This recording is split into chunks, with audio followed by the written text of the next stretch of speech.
Trying again, testing, testing. If you can hear us, please comment. Yes. Perfect. We'll proceed.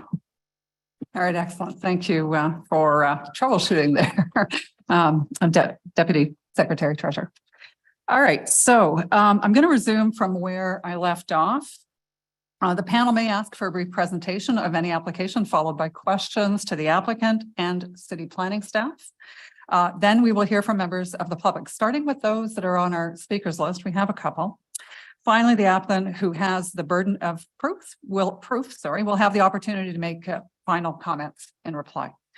So what I'm going to ask is that everyone address their comments to me as the chair, starting with your name and spelling if necessary. So if we have you on the speakers list, I don't need that, but I will need that if you are coming to speak to the panel without having registered. Then you get a chance to do your presentation. We may have some questions for you in response. All presentations or submissions, oral submissions are limited to 5 minutes. Any exceptions are at the discretion of the chair. So at the end of the hearing on the application, the panel will either make an oral decision or we may reserve our decision. In the latter case, the committee's decision will not be delivered until the course of the hearing is completing, but we will be making decisions before we leave here today.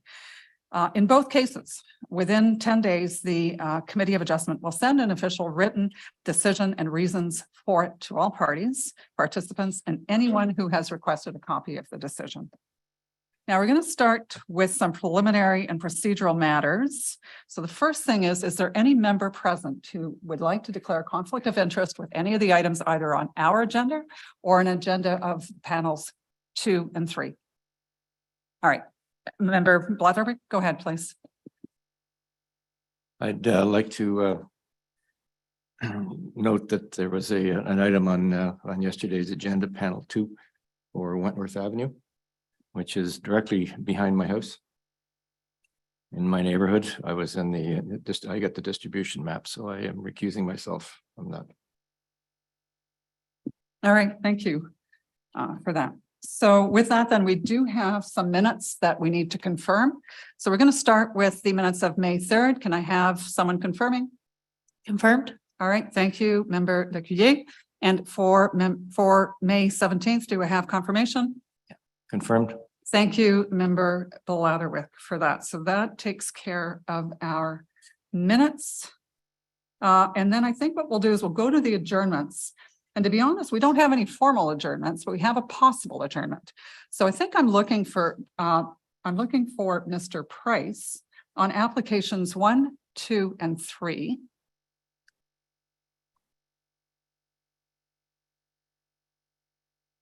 And I think our agent is online, if I saw that. All right, so can we get Mr. Price? Yes, good afternoon, Madam Chair. Can you hear me okay? Yes, we can. Hey, this is working out great. The reason I'm calling you forward, Mr. Price, is because we became aware of a submission by the Community Association that is essentially indicating or wanting some sort of response to possible additional minor variances for these applications. Are you aware of that?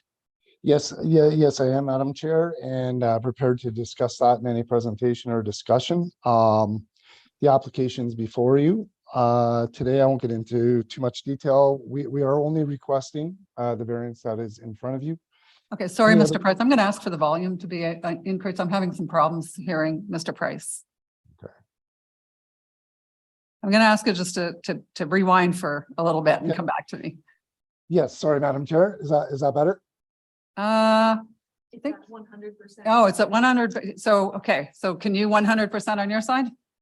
Yeah, I'm good as long as you can hear me okay. Yeah. Well, it's okay. So go repeat yourself, because I'll be honest with you, it's still not that loud, but go ahead. Okay. So the variance we are requesting is the only one we are requesting.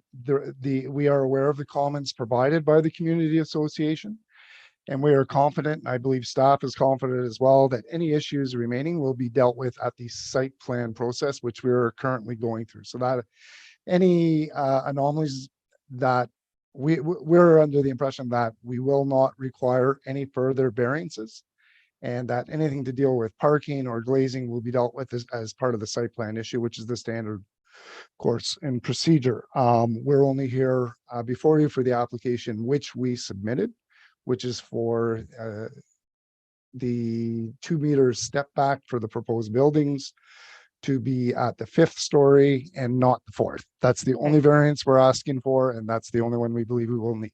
All right. So, Mr. Price, where are you in the site plan control process?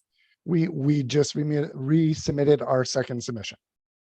Your second submission, so you've Yes. already had a circulation to all the technical agencies, you've already had Correct. a chance to get all of the comments back and make revisions to the plans.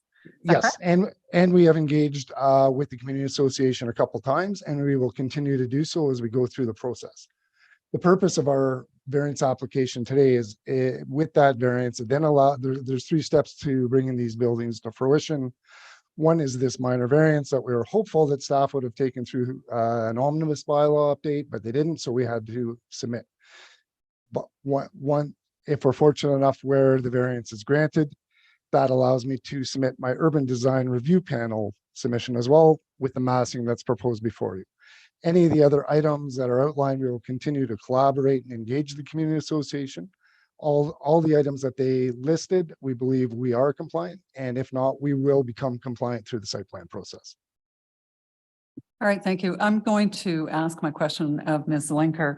Then, Ms. Linker, in your mind, then something like the ones that worry us are things like having to come back for additional minor variances for glazing. Have you had a chance to speak with the site planner on this file? Thank you, Madam Chair. I spoke with the site planner with this file, and staff are of the opinion that we agree that there are deficiencies with the zoning with respect to some of the points that the community association made. And the applicant has agreed to revise the plans to be compliant. If additional minor variances are made, we would look at that independently of the minor variance that's in front of you today.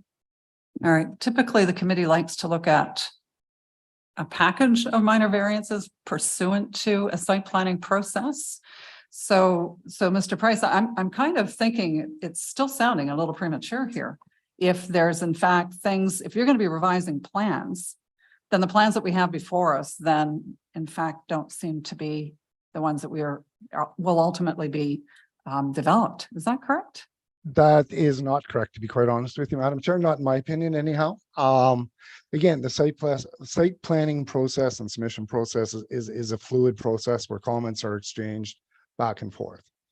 The application that is before you is a simple request to allow us to move forward with massing and urban design review panel. There's 3 steps in this process, and we are more than confident that any zoning deficiencies are going to be minor in terms of the comments we may receive back from staff that can be sorted out. We do not believe we will be back before you with additional variances with glazing. If we're short glazing, we will add glazing. If we are deficient in parking, we can find the parking. We're more than confident in that. There's enough room.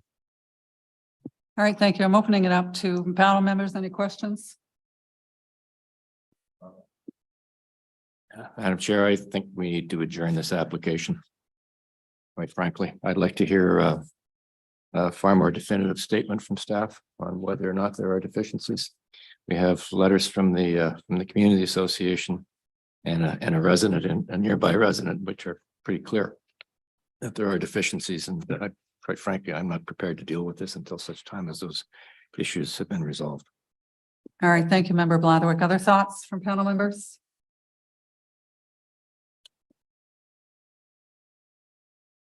All right, I think what we'll do, Member Blatherwick, if you're okay with this, is we will hear the application and get Mr. Price to convince us that he's not coming back.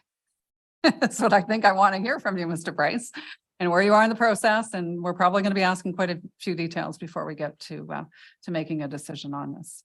So, all right, so we're stepping this back onto the agenda. We'll see you in due course. We're going to deal with a few other things before we get back to. Thank you, Mr. Price. All right, with that then, let's go with what is a new practice for us, which I think is an awesome practice. I'm very glad to see this. We have a number of what we're calling unopposed applications, which means that We've reviewed all the material. There's no concerns. There's been no opposition, very straightforward.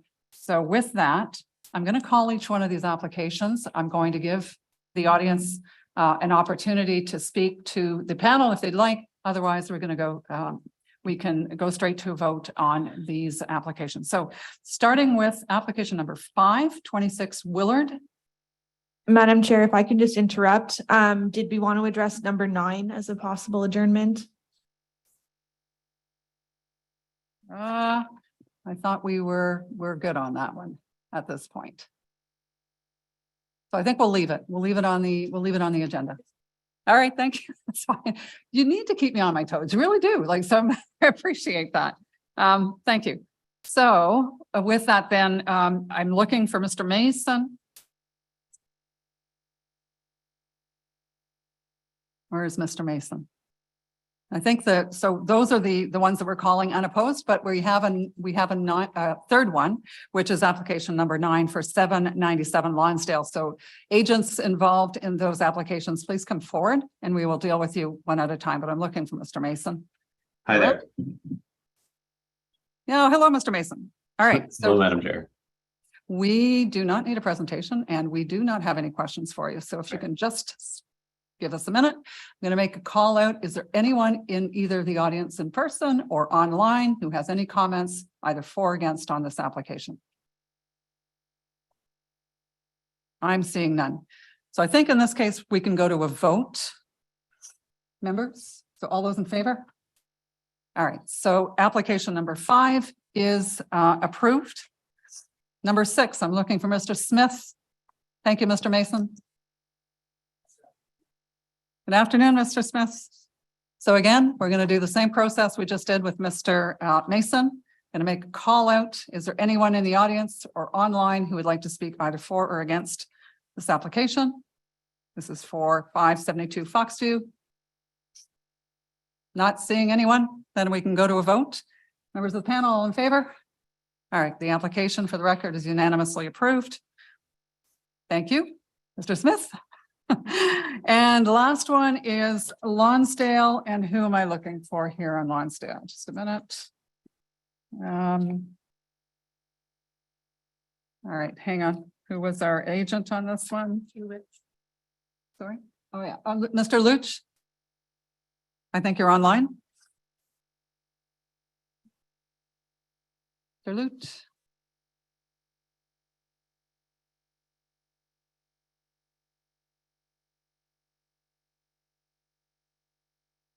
Hi. Hello. Hi, Ann. Can you hear me? Yep, we can hear you. That's great. Thank you.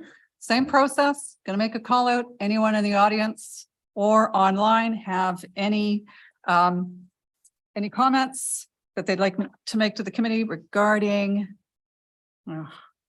797 Lonsdale? Not seeing anyone. We can go to a vote. Members, all those in favor? All right, for the record, the application is unanimously granted. Thank you, Mr. Luch. And that is the end of our unopposed applications. So thank you. That's great. So we're going to go now back to Mr. Price. You can come back.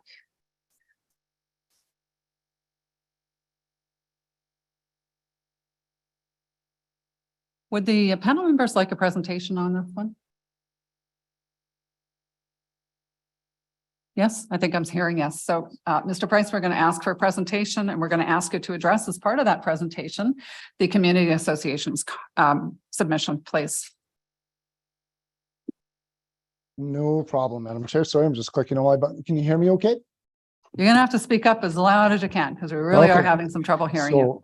So thank you, Madam Chair. Please don't take offense to my larger tone than normal. I'm not yelling at anybody, I swear. Thank you, Madam Chair. My name is Rod Price. I am before you today on behalf of the owners of 1345, 1375 Hemlock Road and My 375. apologies, Mr. Price. Can I just interrupt you because I believe, oh, you do have your posting receipt. Okay, good. Sorry. I wasn't sure whether I needed to get that from you, but it looks like we're all good. My apologies. Go ahead. So the agent on behalf of the owners before you today requesting minor variances for the 3 buildings They are part of phase 2 of the Water Ridge community. As I mentioned earlier, we're currently going through the site plan approval process. We have gone through extensive pre-consultations with the city prior to submission, as well as the community association. We'll continue to engage the community association. We have seen their letter, and I'll address those comments. High level, we have two 9-story buildings proposed at 1345 and 1375 Hemlock, and a 6-story at Cods. They are on the northeast corner of Cods Road and Hemlock in phase 2 of the Water Ridge community. The zones the zoning is in place. We are confident through the site plan process that what we're proposing will meet all the site plan requirements. We're currently submitted our second submission, and we're before you to request the required 2-meter setback that is required at the 4th story, that it be permitted at the 5th story. With that, it'll allow us to be consistent with our neighbors across the street. Mattamy Homes is currently under construction of a 6-story product on the south side of Tawadena, and this will mimic that and provide a more compatible streetscape along Hemlock and Cods. We meet the intent of the official plan. We meet the intent of the secondary plan, the zoning bylaw, and the only request that we are asking for is this 2-meter setback. Again, as I mentioned, we have three parts of the development approvals process that we need to proceed through. First is the site plan application for the buildings, which I mentioned we're in our second submission, waiting for comments to come back from staff. A second is before you for this minor variance. If granted, then that allows us to bring the building massing and design elements forward to the urban design review panel this summer, which we're required to do as part of the site plan process. In terms of what we are proposing, it's consistent with the built form in Water Ridge. It is consistent with the secondary plan and the design guidelines that have been put in place for this new community. And we're confident that any remaining minor items that may have been outlined by the community association will be addressed through the proper process, which is the site plan approval process. If you want me, I got a minute and a half or so, I will go through the comments provided in order by the community association. The first comment is that for buildings over 20 meters in height and greater than 6 stories, whichever is less, there's a max of 750 square meter floor plate. We've achieved that in all the buildings. We do not exceed that. Transparent glazing, we are at or over on all the buildings. If we are not, we can easily add additional glazing through the site plan approval process. These comments do not change the site plan elements. It does not. These are minor items that can be addressed and will be addressed through the process as provided comments by staff through the site plan approval process. Where residential uses are located on the 1st story of a building, the wall 1st story facing the street must have a minimum 50% facade consisting of transparent glazing. Again, that is something that, in collaboration, and we'll continue to engage the community association, we will make sure that we achieve all those glazing requirements. We believe we are there. Again, I must emphasize, we are before you just for a minor variance for that step back above. These are all, although important design elements, they are better served in guiding and collaborating with the community association through that site plan approval process with staff.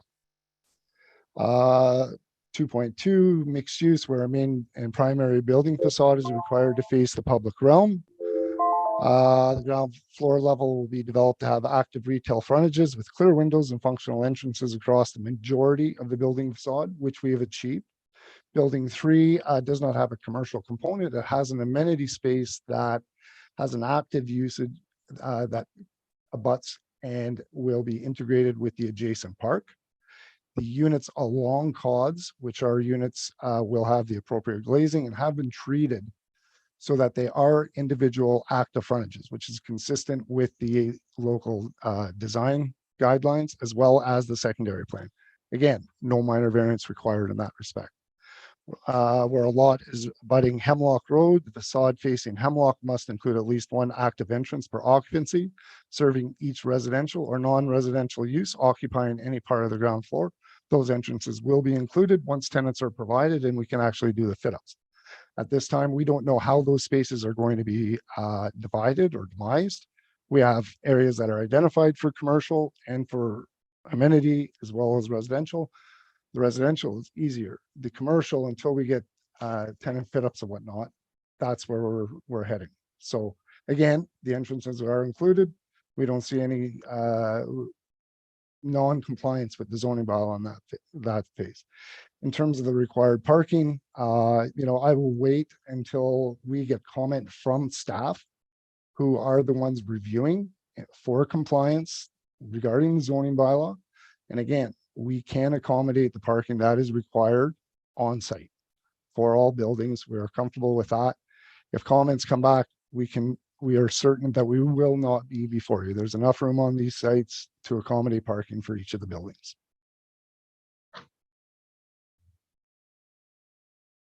All right, thank you, Mr. Price. Questions from the committee? I've got one. So I'm finding it a little bit strange that after a first submission and all the comments that have come back, that you can't confirm to us exactly, like we're looking at 0.5, residential parking per unit. So why don't we know that that's exact and that's been achieved? Like I'm trying to figure out, like some of this stuff is kind of fundamental to the function of the sites. So why is that not known right now? I'm just going to pull up the site plans for you right now. I'm just looking for the design sheets. I didn't realize we would get into parking calculations and requirements and whatnot, given it was not part of what was submitted and what was applied for. But again, the architects that design these buildings and provide for the functionality, we believe that they have been designed in compliance with the zoning bylaw, and if not, with the final submissions that will be coming forward, can easily be achieved. While you're doing that, then, Mr. Price, I'm going to ask planning staff then on some of this. So, Ms. Linker, I believe it's Ms. Linker. Can you tell us a little bit more about some of the technical comments that have maybe come in on this application as part of that first round? We just want to get some sense of comfort with ensuring that, I guess I'm looking for you to be able to confirm some of what Mr. Price has said about having achieved and not exceeded in some cases, some of the comments from the community association, and then maybe just give us from your standpoint, your level of comfort that these are in fact the only minor variances that we'll need for this development and that we're not likely to see it back. Can you just give us a little bit of that? Thank you, Madam Chair. I'll just start off by I guess a brief note that through the new processes starting July 1st, this will not permit us to review site plan applications until any required variances are approved. So the chances of plans requiring revisions will be a little bit more common. So that's a new process that will be starting July 1st. In terms of the technical comments that are received, it's my understanding from the site plan planner that the applicant is encouraged to start applying for the urban design review panel, which leads me to believe that they are in a place where they're ready for that design to be reviewed at a higher level. From the community association's comments, I did review that with a zoning interpreter, and we agree that some of these deficiencies do exist. And we spoke with the agent, and he sounds confident that he will be able to make these revisions in order to be compliant with the zoning bylaw, and that the only deficiency left over will be the 5-story podium, or sorry, the 4-story base of the building. Looking at the deficiencies that the community association did point out, I think that we can review the base of the building independently of those deficiencies. And if a secondary minor variance application is applied for down the road, I don't think that that would impact staff's comments on this minor variance in front of us today. Thank you, Ms. Linker. I'm just going to reiterate that for the panel, it's much better to have a complete package of the minor variances. So, not to do a piecemeal approach to to trying to approve these things. So Yeah. it helps to have the process a little bit further down the road. Let me finish, Mr. Price. Just a minute. So, and thank you for telling us about that new process, because it is not something that the committee, at least I'm not aware of. So I think we need to look into that and understand a little bit more about what that means to how we will look at these applications going forward. So I'm going to ask our secretary treasurer if you wouldn't mind looking into that for us so that we can get a little more insight. Yes, Madam Chair. Thank you. All right.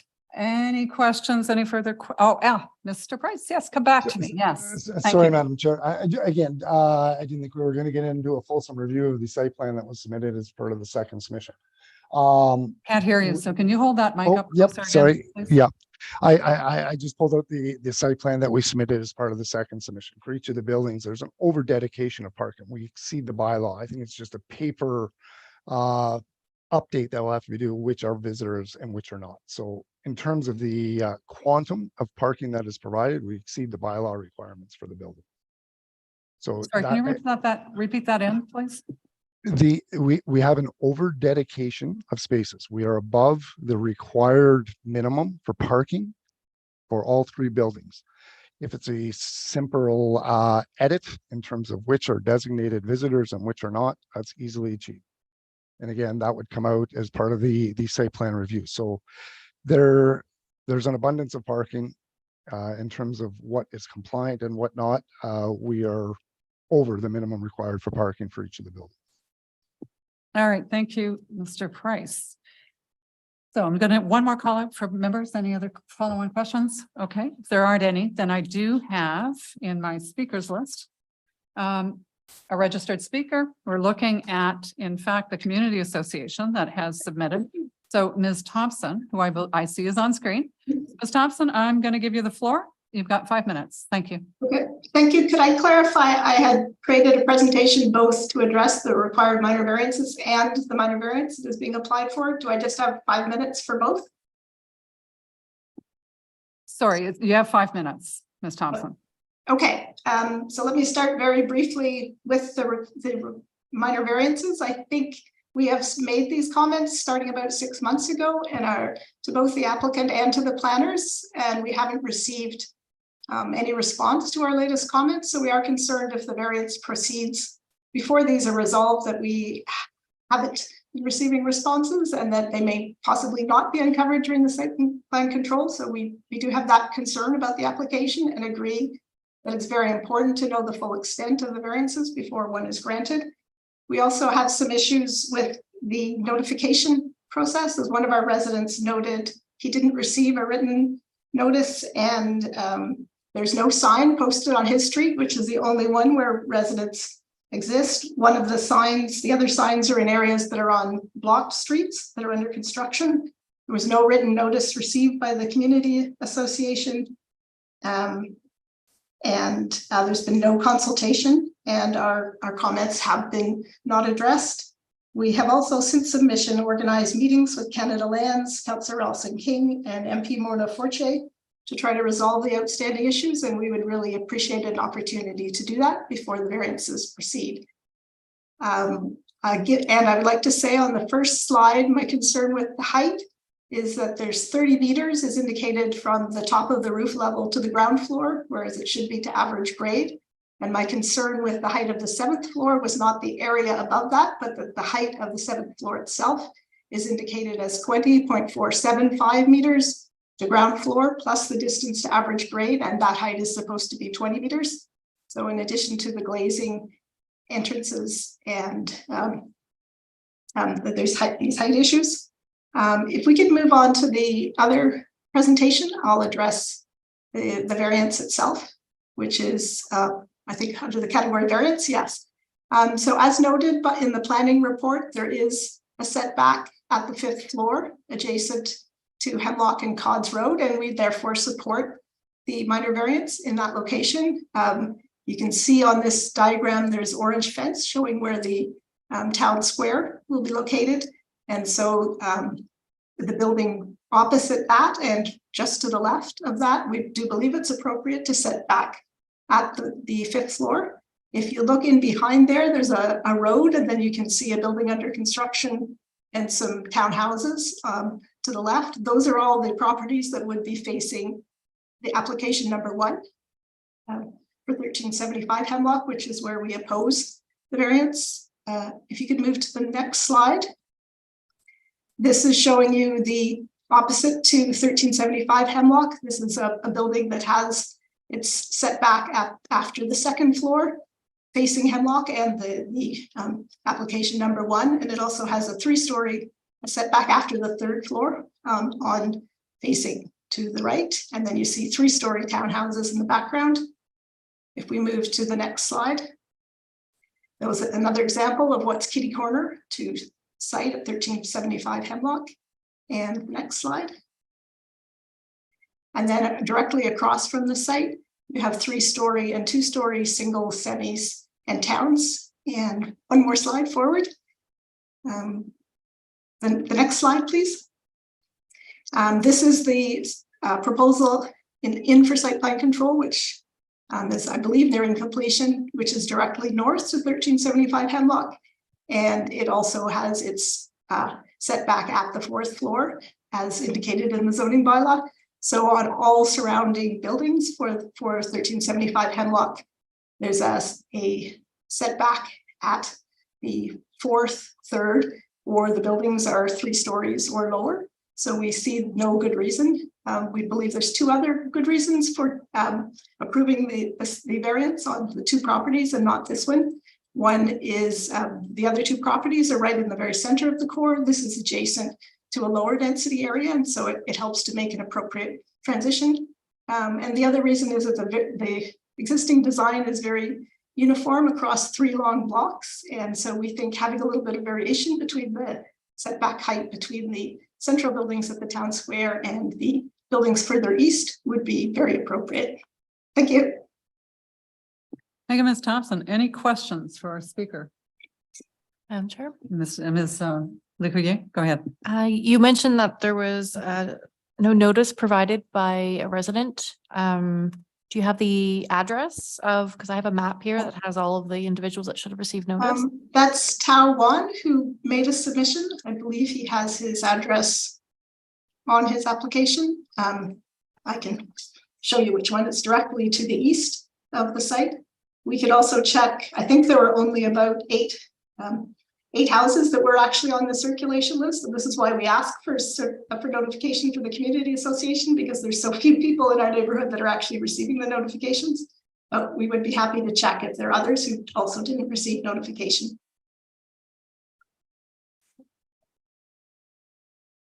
Just to be clear then, on this, it's the notification to the zone, the minor variances, or was it the site plan issue?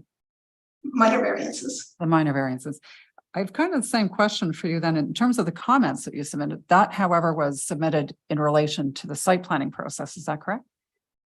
We have made comments related to the site plan, and then yes, and then the comments I've submitted today are with respect to the minor variance. All right, so you have been involved in both processes.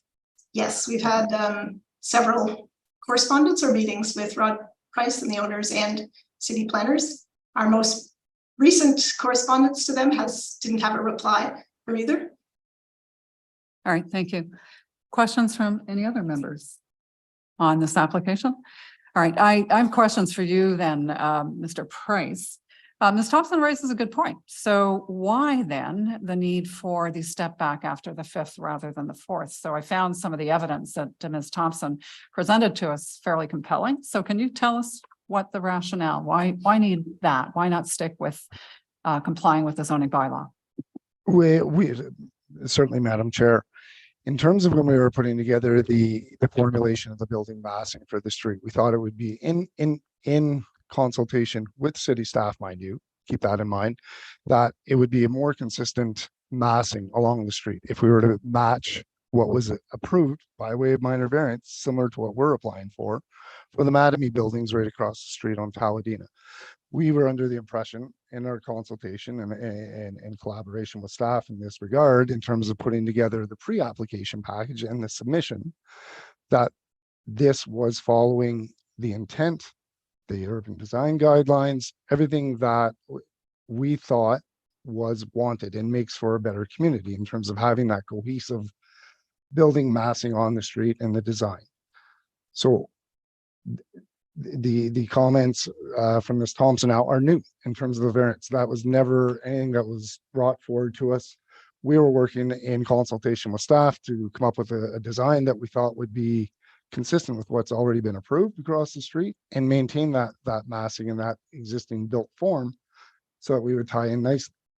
And here we are before. We were under the hopes that this would be tied up through an omnibus bylaw cleanup where the 2 meter would be allowed above the 4th as opposed to at the 4th as it's worded in the zoning bylaw. And we did not, because of the different steps in the process that we are going through, we were advised by staff, it's going to be a faster process if you go through and submit your minor variance application so that you can get the variance required, be consistent with your neighbors, and then be able to go forward with the next step being the urban design review panel process.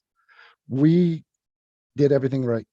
And that was the purpose of the variance, is to clean up an anomaly really that's in the zoning bylaw that would be, or we were hopeful that it would be cleaned up by way of an omnibus bylaw, but due to workloads in the official plan and that omnibus bylaw has not come forward.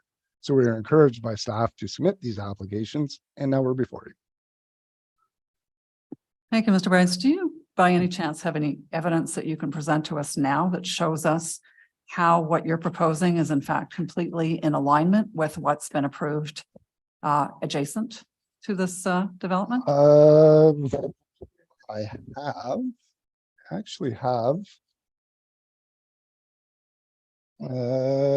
It's coming, I'm told, and I actually have in front of me Madamy's subdivision minor variance application from April 13th, 2021.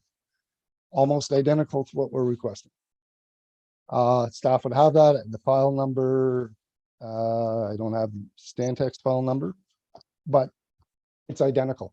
And we were working with staff to achieve a consistent streetscape. So, I mean, other than emails saying, hey, the omnibus bylaw is not going to catch up, you're going to have to submit it yourself from John Burney, and now we're before you. We didn't think it was going to be an issue at all, to be quite honest with you. So I'm quite surprised in terms of being encouraged by staff to go this route because there wasn't an omnibus bylaw that could be cleaned up in time due to staff workloads, and we're before you. So, you know, there's an anomaly between the secondary plan and the zoning bylaw where it's, you know, one says it's above the 4th floor and the other one, the zoning bylaw says at the 4th floor. And there's, you know, I'm not going to speak for staff, but that's what was indicated to us. So in order to continue our process, so we continue moving forward, both through the site plan approval process, again, the urban design review panel, this is what we are encouraged to do. And here we are. So, and I think that is reflected well in the staff report in terms of staff not having any issues, and that everything is in alignment with the official plan, the secondary plan, the urban design review policies.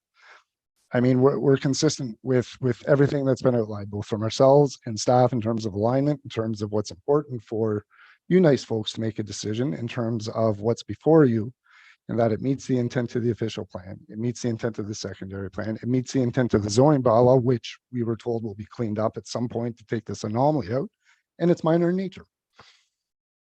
All right, so sorry, can you give me the date on that minor variance at Mattamy Home again, just so I can? I've got, I don't know the date it was approved. I know it was, Stantec was their planning consultant, and it is dated April 13th, 2021. Okay, so it's fairly recent. It is recent. They haven't started construction? Mattamy? Oh, absolutely. Ms. Thompson, the photos that were in our images, those are Mattamy's buildings with those with the identical step backs that we've been encouraged to proceed with. All right, thank you. Any further questions before we go to opening it up to the audience? No? All right, so that's it for my speakers list. So is there anyone in the audience who would like to speak either for or against this application? Now's your chance. If you're online, you raise your hand, and if you're in the audience, you come down. And I'm not seeing anybody. So, all right. Ms. Linker, is there anything else that we need to know on this application at this point? Thank you, Madam Chair. I think that the materials that were sent prior to the hearing are sufficient. I don't have anything additional to add. All right, thank you. Okay, so members of the panel, I think we have the information we need to make a decision. If not, now's your chance. You got any additional questions? Member Coakley, go ahead. Sorry, could I just clarify from the community association's point of view, and strictly on the minor variance applications, you're not objecting to two of them, but you are objecting to one. Is that correct? That's correct. We're not objecting to the two on the west side of the property where they are adjacent to the Mattamy project that has a setback at the same level because of the context in that location, and we are objecting to it on the easternmost block where because of the adjacent context in that location of lower buildings. And the easternmost one is 375 Cotts Road. Is that correct? 1375, yes. 1375. Application one and building one, yes. Thank you.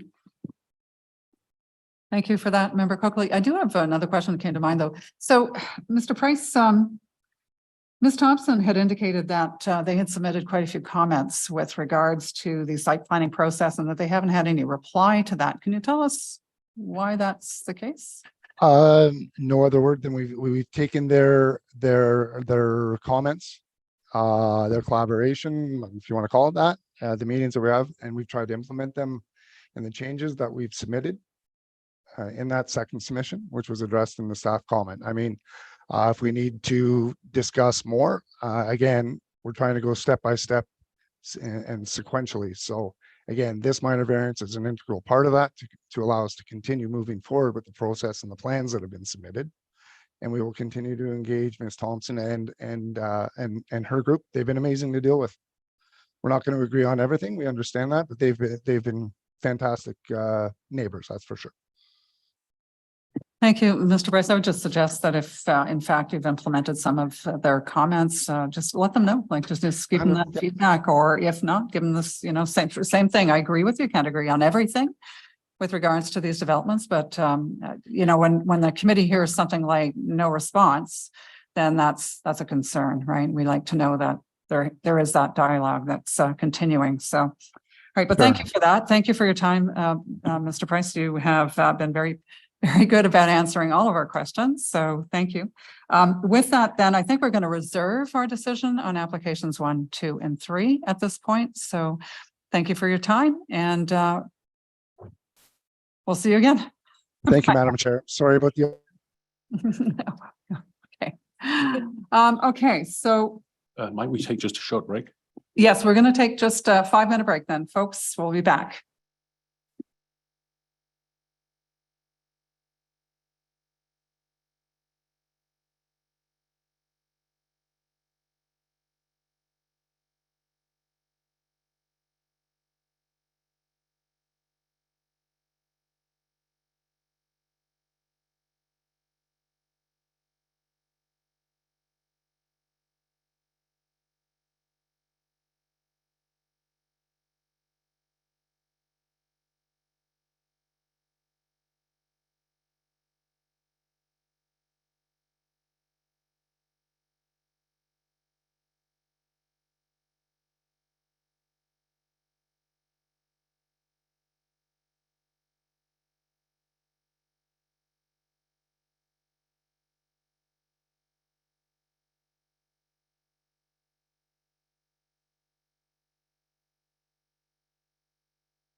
Well, folks, I think we're going to resume. All right, so that takes us then to dealt with 1, 2, and 3. I think we're looking at application number 4, which is for 360 Lacasse.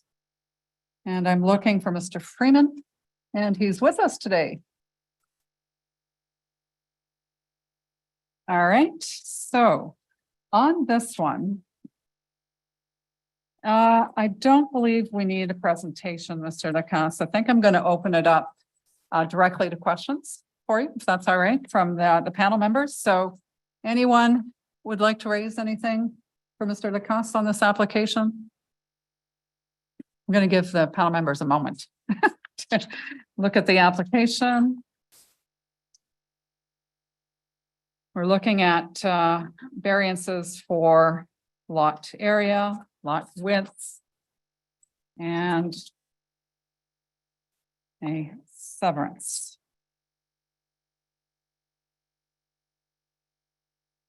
All right, I'm not seeing any questions come from the panel members. Oh, Member Blatherwick, go ahead, please. Mr. Freeman, I'm looking at your report, page 9. Policy and, excuse me, policy and regulatory framework.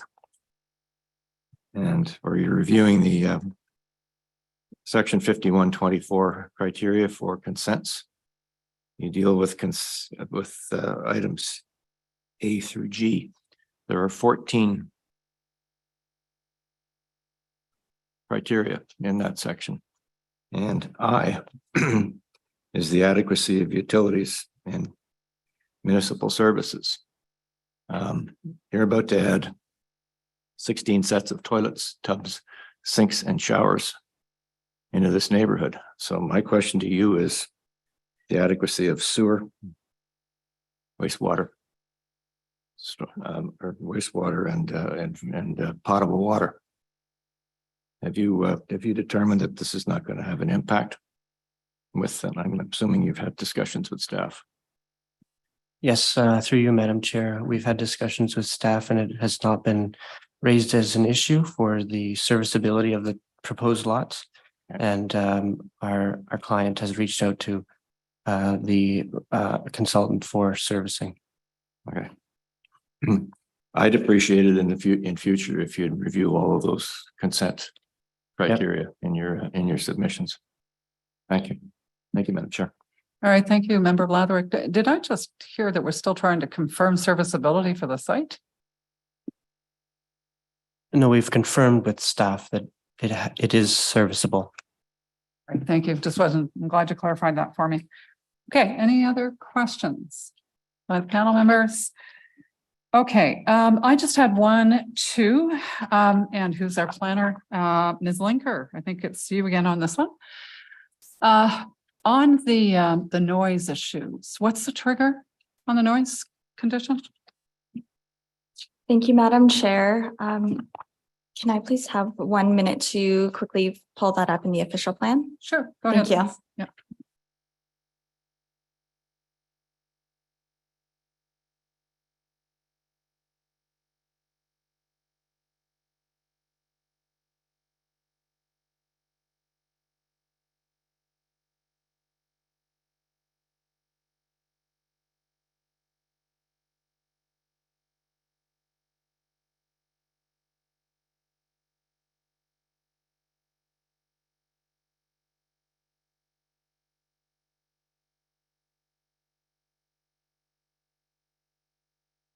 Right, well, Ms. Linker is looking that up. There is sorry.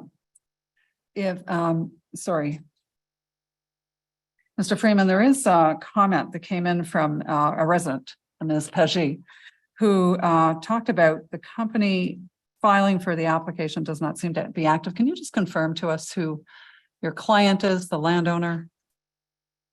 The owner that we've been dealing with is Kevin Ouellette, and he owns Ouellette Asset Management. That's what we know. I believe it is a registered company. And it is also registered as the property owner on the parcel abstract provided. All right, thank you. Ms. Linker, how are we doing? Thank you, Madam Chair. I'm still pulling it up, but the triggers from my knowledge are with respect to distance to a arterial or collector road, distance to a railway. If it wasn't caught in the conditions, staff did not deem that that was appropriate to add a noise condition on the application. Yeah, I was just curious, which, like, if it's an arterial road, which arterial road, like what is the trigger? Because there's nothing in the planning report that speaks to that. So we just need to confirm where it's coming from, that's all, so. Thank you. Sorry, just one more minute. That's Thank okay. you. Go ahead, go ahead. I think what I'll do while you're doing that perhaps is then go out to the, if there's no other questions from the panel members, I can then go to our speakers list while Ms. Linker's looking that up. So I do have Ms. Paget, who I understand is supposed to be in person. Is that right? Yes, please come on down then. You can take a seat on my right. I guess it would be your left. And just for the record, if you could just state your name and your municipal address, and then you have your 5 minutes. Just, we need a microphone for you. And Madame Paget, si vous voulez parler en français, c'est complètement d'accord aussi, vous avez le choix. Oui, est-ce que vous allez comprendre, Monsieur Freeman? On peut faire on peut Oui. traduire, Okay. Madame Paget, il y a aucun problème. I can speak in English unless. Oh, vous parlez français? OK. Okay. Moi, je suis résidente de Vanier. J'ai été résidente entre 98 et 2005. Et puis maintenant, c'est ma propriété qui possède 271 MacArthur, qui est pas très loin de chez vous. Ben, de chez vous, du propriétaire, Monsieur Willard. Alors, j'étais intéressée. Moi, je suis pour le développement économique, évidemment, de Vanier. Seulement, j'ai regardé brièvement les plans et je me suis aperçue, je voulais savoir c'était qui mes voisins. J'ai regardé les 2 numéros de compagnie. Il y en a un, effectivement, d'après Corporation Canada. C'est pas une corporation active. Alors, je sais que M. Ouellette, il est enregistré, mais une des 2 compagnies n'est pas active selon Corporation Canada. Je vous ai envoyé la preuve parce que je voulais savoir c'était qui, là, mes voisins. Le deuxième point, j'ai pas de problème avec la dérogation aux distances par rapport à la propriété, tout ça. Mais quand j'ai regardé le plan, je me demandais, il est où le stationnement? Parce que là, on planifie des logis au sous-sol, alors que je pensais que peut-être les stationnements allaient être là. Alors, moi, je suis très concernée de ne pas planifier de stationnement. On est dans une ère où on a les Amazon qui viennent livrer, on a les Uber, et puis on essaie d'améliorer Vanier comme la porte d'entrée de la capitale nationale, où il fait bon vivre. Alors, je suis pour la densification, mais d'une manière où on va être capable aussi d'accommoder les besoins des habitants. Sinon, le stress augmente, puis c'est ceux qui sont autour qui payent pour le manque de stationnement. Alors, moi, c'est mon objection. Je n'ai pas d'autre chose à ajouter aujourd'hui. J'apprécie beaucoup le développement autour, mais j'aimerais ça que ça soit adressé. Merci. Merci, Madame Paget. Mr. Freeman, can you tell us a little bit about what the parking situation? So the concern from Ms. Paget is that we have a number of units. So I need to know from you, what is the requirement? Yep. What are you providing?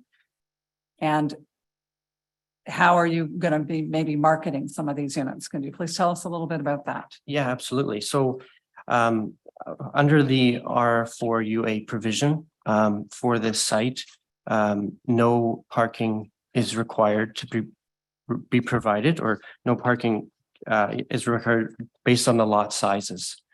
So because the lot size is beneath the threshold, no parking is required to be provided, and we are not, our client intends not to provide parking in accordance with the bylaw.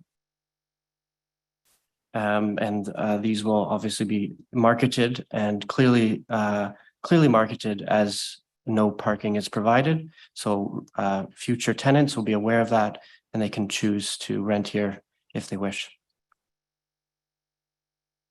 And can you tell me a little bit about how on-street parking is dealt with in that area? I believe there is on-street parking permitted. I don't believe it is permit parking, but there is on-street parking available on the street. All right, thank you, because we've got quite a few units. Some of them are 2 bedrooms, so there's, you know, the opportunity for some demand for parking and people wanting to use cars or have cars, so. right. That's understood, Madam Chair. I would note that the area is in an urban area, and in accordance with the official plan, we're providing it's within walking distance to transit and a number of amenities in the area. All right, thank you, Mr. Freeman. I see that your architect would like to speak. Did you want to come forward? And if you do come forward, I will need your name, full name, and the address where you work. Thanks, Madam Chair. It's been a while since we've seen each other. It's actually Mr. Woodzik from Foten, a planner, working with Mr. Freeman on this file. I just wanted to provide a little bit of clarification. I think Mr. Freeman summarized the parking situation very well. The issue is that within the R4 UA zone, there's a distinction between parking is not required and parking is not permitted. So in the R4 UA zone, the sites with the provisions actually prohibit parking on any lot with an area of less than 450 square meters. And therefore, we are proposing 2 lots under that. And so a variance would be required in order to provide parking, which we are not doing, again, because of the reasons Mr. Freeman illustrated, that we are in proximity to several amenities within the urban area, inner urban area, and proximity to transit amenities. Thanks. All right, thank you. That's an important clarification. Madame Paget, est-ce que vous avez compris? Est-ce que vous avez besoin qu'on... Oui, j'ai très bien compris, mais ayant été résidente moi-même, votre voisin pendant 7 ans, et puis maintenant je loue, ça fait 18 ans, je peux vous assurer qu'on va avoir des problèmes de stationnement dans les rues. La rue McArthur ne permet pas de stationnement de toute façon, alors c'est connexe, c'est très très près, c'est moins de 60 mètres. Et puis, il y a déjà de l'overflow. Moi, ma propriété, c'est une propriété unifamiliale. Et puis, j'ai présentement 3 stationnements, plus 1 si on se parque sur le terre-plein en avant. Ça fait que j'en ai 4. Puis, des fois, avec les locataires, ça déborde quand moi, je dois aller visiter mes locataires. Alors, je ne trouve pas que c'est de la bonne planification de ce côté-là du côté stationnement. Maintenant, comme je vous dis, je suis pour la densification, mais pas pour que ça déborde en problème à gauche et à droite. Imaginez l'hiver, qu'est-ce que ça va être, les déménagements de locataires. Présentement, il y a 2% de vacances des logements à Ottawa. Alors, c'est une crise. Si on pense que les locataires vont dire qu'ils n'ont pas d'auto pour avoir des appartements parce qu'ils sont en crise, ils vont dire ce qu'il faut dire pour avoir les appartements et puis on va résulter avec bien des problèmes. Merci, Madame Paget. Je pense que vous avez raison. Là, à quelque part, c'est vrai que ces choses-là se passent. Moi, ce que j'ai trouvé intéressant qu'on vient d'apprendre, c'est qu'en fait, il y a une restriction sur le stationnement pour les lots qui sont là. Si le lot est en bas d'une certaine grandeur. Alors, le problème, ça va être encore pire là, de ce que je peux voir étant donné là, les restrictions qui sont en place pour la zone. Alors, OK. Est-ce que... Puis là, l'autre question, c'était par rapport au la compagnie ou le propriétaire du terrain à côté de vous, c'est ça? Oui, bien, c'est juste pour vérifier vraiment c'est qui les voisins parce qu'il y a une compagnie qui n'est pas active dans une des 2 qui sont nommées. Il y en a une qui est nommée, effectivement, qui est enregistrée auprès de Corporation Canada. Moi, je voulais juste savoir c'était qui était en arrière des compagnies pour connaître mes voisins, si j'ai à vous appeler, hein, en bon voisin. Puis, c'est ça, je me suis rendu compte. Donc, j'ai voulu valider avec Corporation Canada. Puis, on m'a dit que c'était pas une compagnie active. Alors, c'est une chose à vérifier, peut-être. OK, merci, Mme Paget.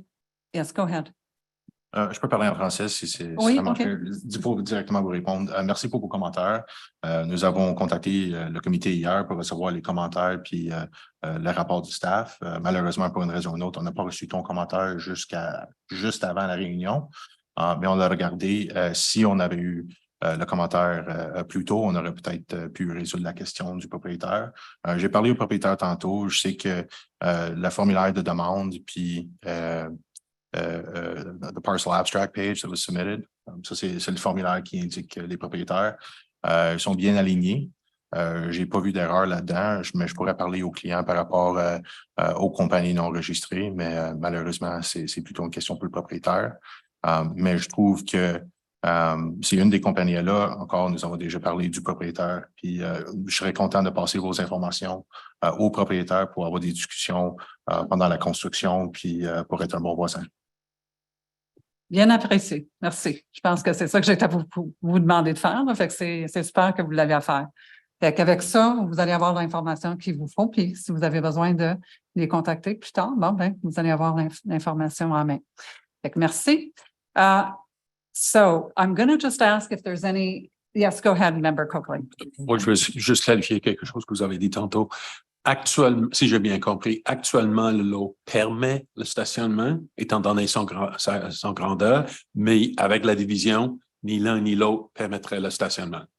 Oui, c'est correct. On a un lot qui est assez large. En ce moment, si on procéderait avec du développement, ça serait une plus grosse bâtisse. Regardant le contexte de la communauté avec des blocs résidentiels dans la R4D puis dans la R4UA, on a décidé que ça vaut plus la peine de les diviser pour avoir deux plus petites bâtisses, un petit peu plus aménageables. Ça ne donne pas nécessairement pour le stationnement parce qu'on veut encourager plus d'unités puis on veut encourager le transport en commun. Le Rio MacArthur, c'est considéré un Transit Priority Corridor. On veut vraiment encourager le monde, surtout, on veut encourager tout le monde à prendre l'autobus le plus possible. Oui, alors, simplement fait. Oui, merci. Okay. Remember, am I back to you, Ms. Linker, at this point? Like, I think you were, was it this one? I'm just, hang on. Yeah, on the noise. Yeah. Can I get that answer? Because I'm gonna lose that piece. So did you find out what that trigger was? Yes, thank you, Madam Chair, and thank you for your patience. Section 10.2.1 of the official plan policy 3 states that within 100 meters of the right of way of an existing or proposed arterial or collector or major collector street identified on Schedule C4, and that trigger in this example is Merganser Avenue. Perfect. Thank you very much. Thank you. Okay. Any other questions then from the members of the panel? Anyone want something repeated in English? All right. So with that, then we're, merci, Madame Pagé. Yes, go ahead, please. My apologies. I did want to raise a question about condition 8, specifically the noise study. I'm not even finished with the public yet. Understood. That's where it's Back. going next. Thank you. So, Madame Pagé, si vos questions sont toutes répondues, je pense que je vais passer. J'aimerais juste, avant que ça se termine, ce sujet-là, qu'on clarifie vraiment que la dérogation mineure, ça concerne pas le stationnement. Puis comme moi, j'ai pas de problème avec la subdivision, mais si la subdivision, ça fait qu'on perd les parkings, moi, je trouve que c'est une dérogation majeure, là. On a besoin de parking dans notre coin. Ça fait que j'aimerais que ça soit considéré parce que je suis concernée, là. Merci. Merci, Mme Pagé. C'est une bonne question, puis j'y ai pensé quand c'est pourquoi est-ce qu'on fait un détachement en premier lieu. Si en fait, on garde l'eau comme il est aujourd'hui, si le stationnement serait requis dans ce cas-là, bien là, combien de stationnements qu'on aurait? Mais ça rouvre toute une autre discussion à ce moment-là, puis on pourrait toujours nous demander, peut-être que vous le savez, si le lot restait comme tel, combien d'unités? Puis, ben, mettons, on dit encore toujours 16 unités. Ça serait quoi le stationnement dans ce cas-là? Je vais tenter de répondre en français, mais c'est possible que je m'en vais en anglais parce que la plupart de ma job, c'est en anglais. Mais si on garde le lot tel quel, puis on proposerait une bâtisse de 16 unités, il y a plusieurs éléments déclencheurs. Par rapport à ça, ça va nécessiter site plan control parce qu'on a plus de 10 unités par lot. Deuxièmement, parce que nous sommes, je crois, dans l'Area X du Schedule 1A, on pourrait avoir pas de stationnement jusqu'aux premiers 12 unités. Alors, avec les 4 unités qui seraient requises, ce serait une espace qui serait requis si on monterait à 16 unités sur un lot. De plus, ça prendrait un changement au zonage parce que le R4UA Ça ne permet que les blocs appartements plus petits, à 8 unités maximum. Si tu veux plus de densité, plus augmenter la densité, il faut changer de zone. Alors, c'est pas simplement une délégation mineure, ça sera un changement de zonage. On a considéré tous ces faits-là quand on a approché le projet, puis on a décidé que cette approche, ça balance les priorités en tant que chercher un grand nombre d'unités à introduire au marché, des unités qui sont d'une largeur pour les familles, un certain nombre de 2 chambres, puis prendre avantage du proximité du transport en commun, puis les amenities présents dans la communauté de Vanier. Et merci, je pense que vous avez répondu exactement ce que je pensais aussi, là, ça fait que c'est bon que vous avez fourni les détails. So, all right, on that then, I'm going to go to the next speaker, I think. So is there, and call out, I don't have anybody else on my list. So is there anyone out in the audience or in person or online who would like to address the committee on this application for 360 Lacasse Avenue?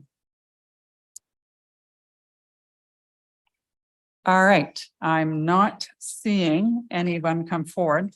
So with that, Mr. Freeman, and do you see any issues with the conditions before we go further?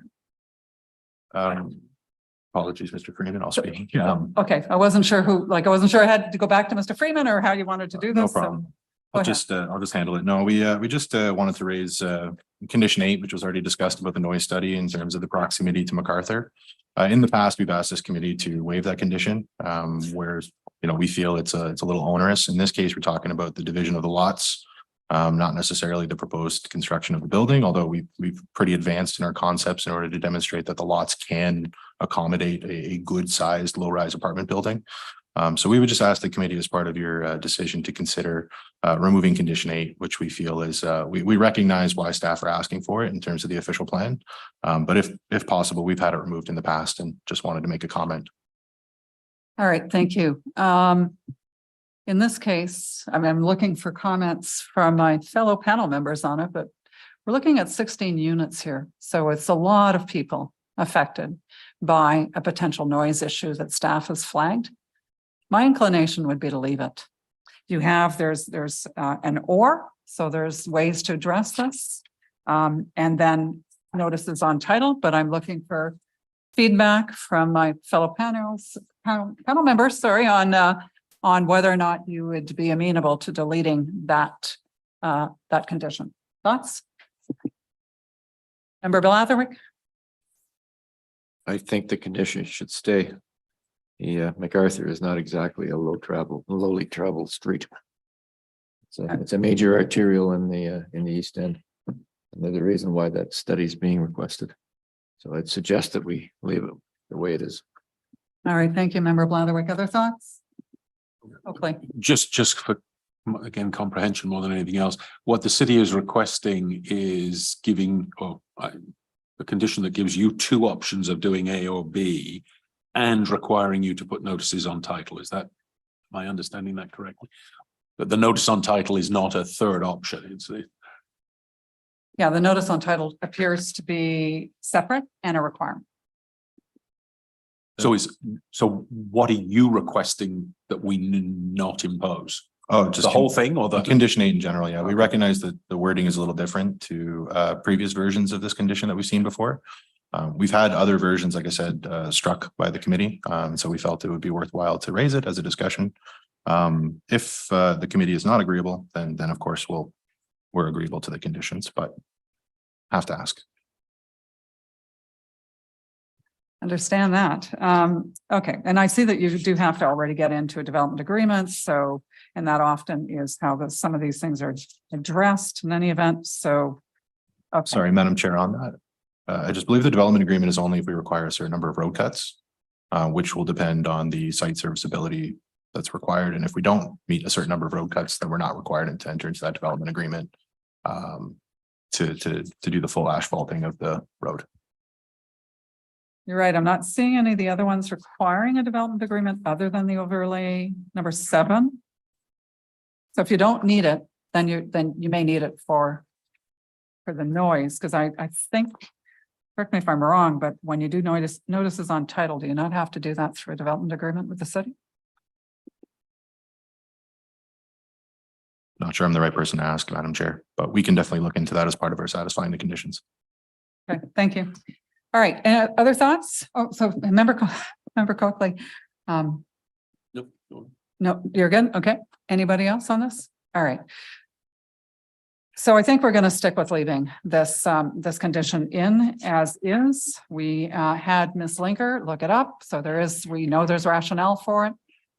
So we're gonna stick with it. Okay. Anything else before? All right.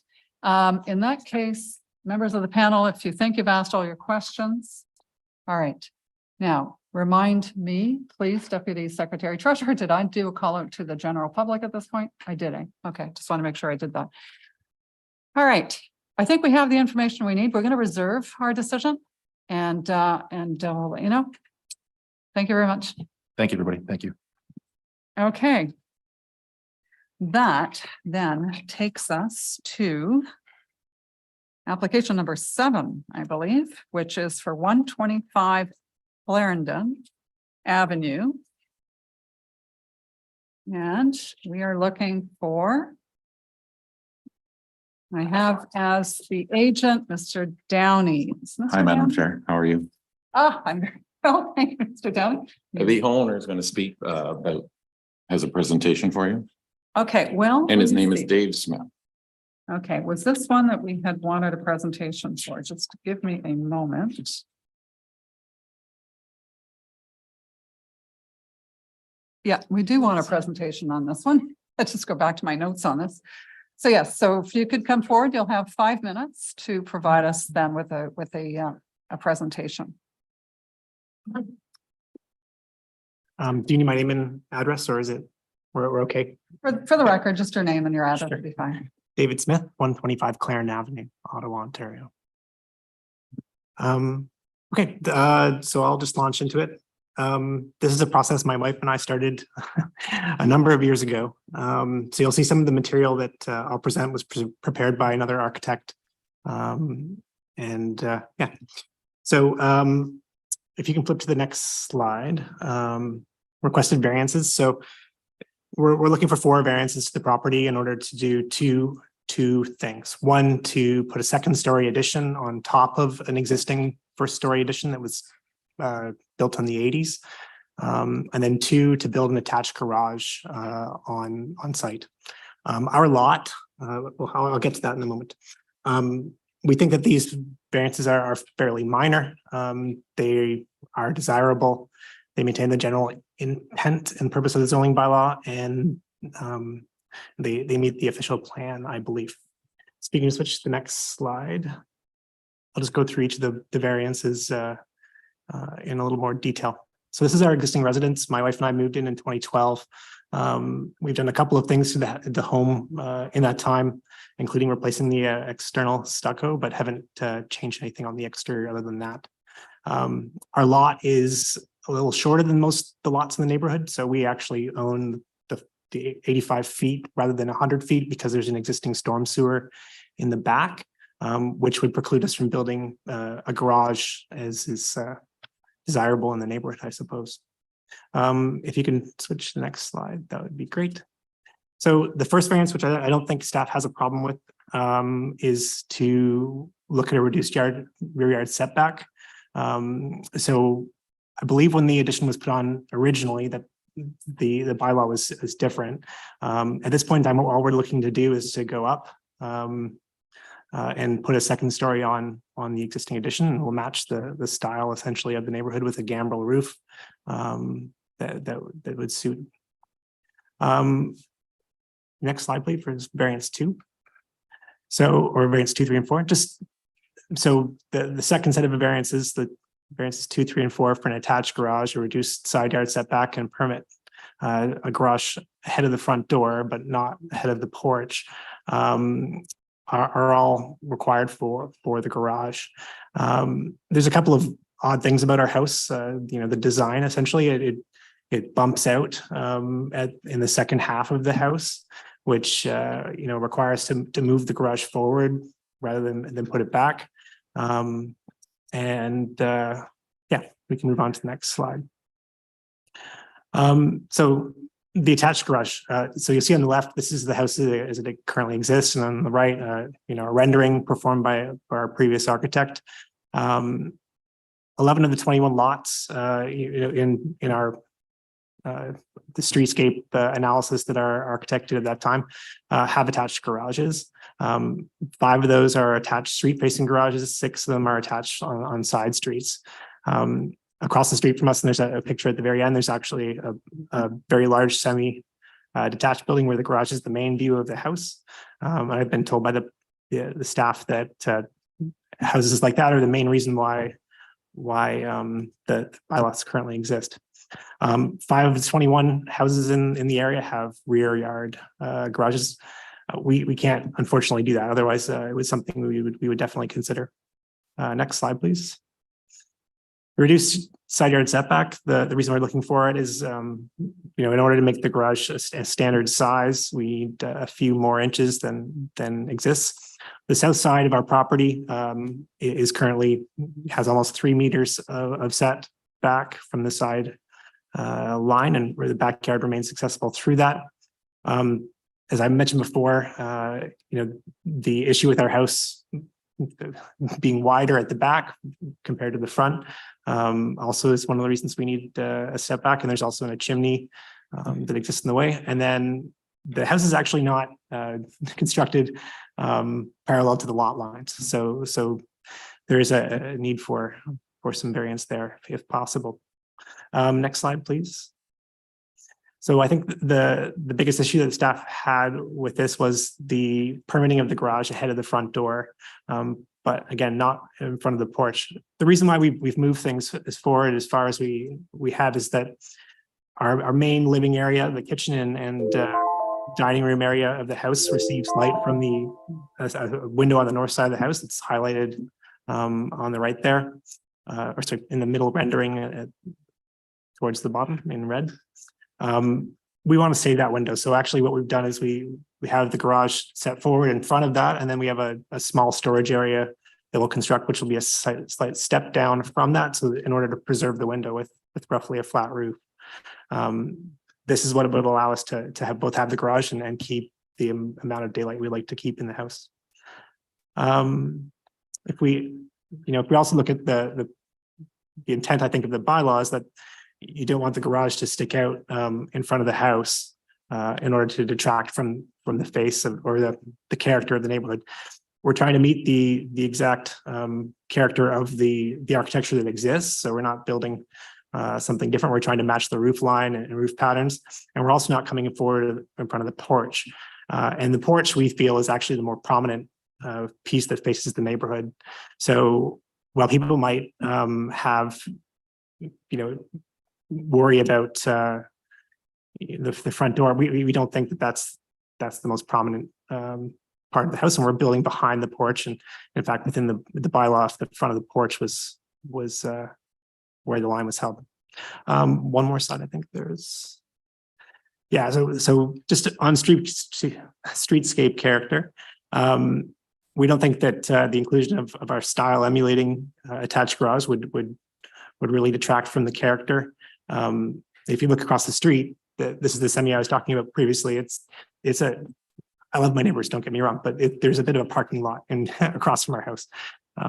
So we think ours would actually help with the character of the street. My apologies for taking more than 5 minutes. That's fine. Thank you very much. So questions from panel members for our speaker? All right. Thank you. In fact, I find that you very well explained the proposal. So I'd certainly have a little more clarity about that. So thank you. If there's no questions from the panel members, Ms. Al-Khatib, is there anything else that the committee should know about? Thank you, Madam Chair. Thank you, Madam Chair. First, I would like to clarify that the numbers that was mentioned in the presentation is not exactly what the streetscape character analysis resulted in. So the real numbers is that there is 16 lots that are not having a front-facing garage, and what is referred to in the presentation is the corner lots that are having the garage, the front attached garage on the side of the lot. So it's not facing the same street. So the result that was made by the agent himself and sent to the city was 16 of them are not facing the street. There is no attached garage, like 16 lots of them. The other thing that the last slide that was shown here, showing the neighbor, the facing neighbor, that's exactly an example of what the city don't want to see. This was made in 2014. This house was made in 2014. It's semi-detached. They don't have any front softscaping in the front yard. It was all turned to asphalt. As you have seen, there is a mass of cars there, where it's not the character of the street. This block is between two intersections. So the block itself on the street is having like 5 lots in each side, which includes the subject side. All of them doesn't have a front-facing garage, only the neighbor in the front that have this kind of example that we don't know how it came in the city. The dominant character here is not having a front-facing garage.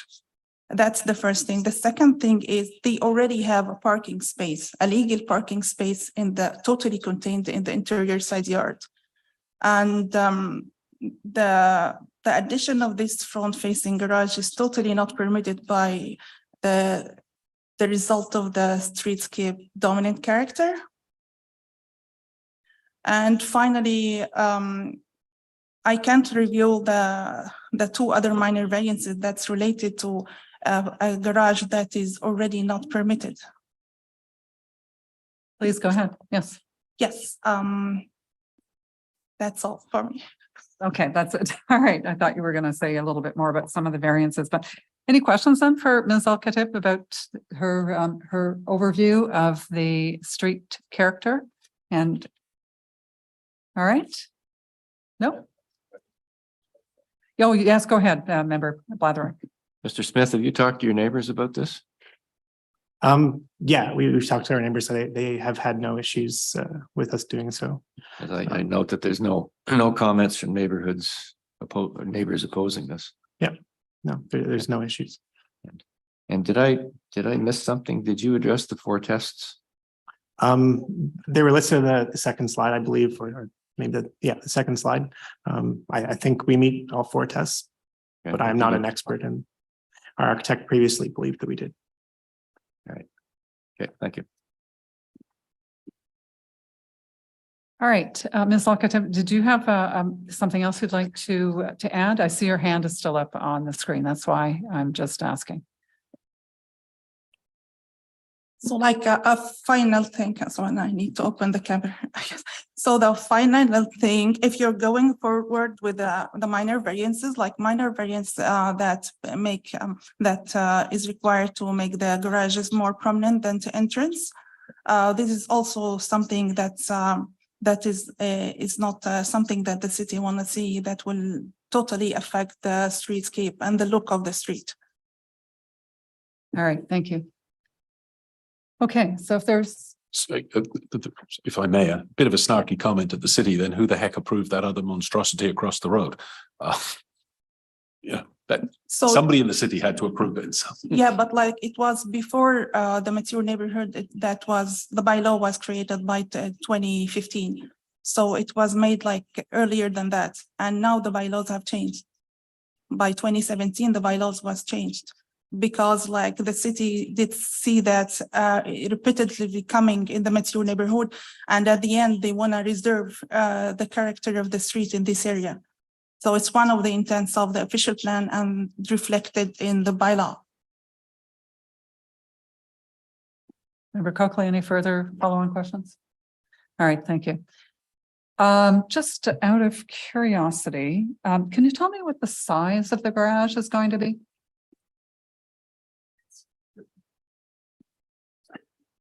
Yeah, they'll speak to that. Total is about, can I support that? Sorry. Yeah, just the dimensions. Sorry. Fine. Yeah.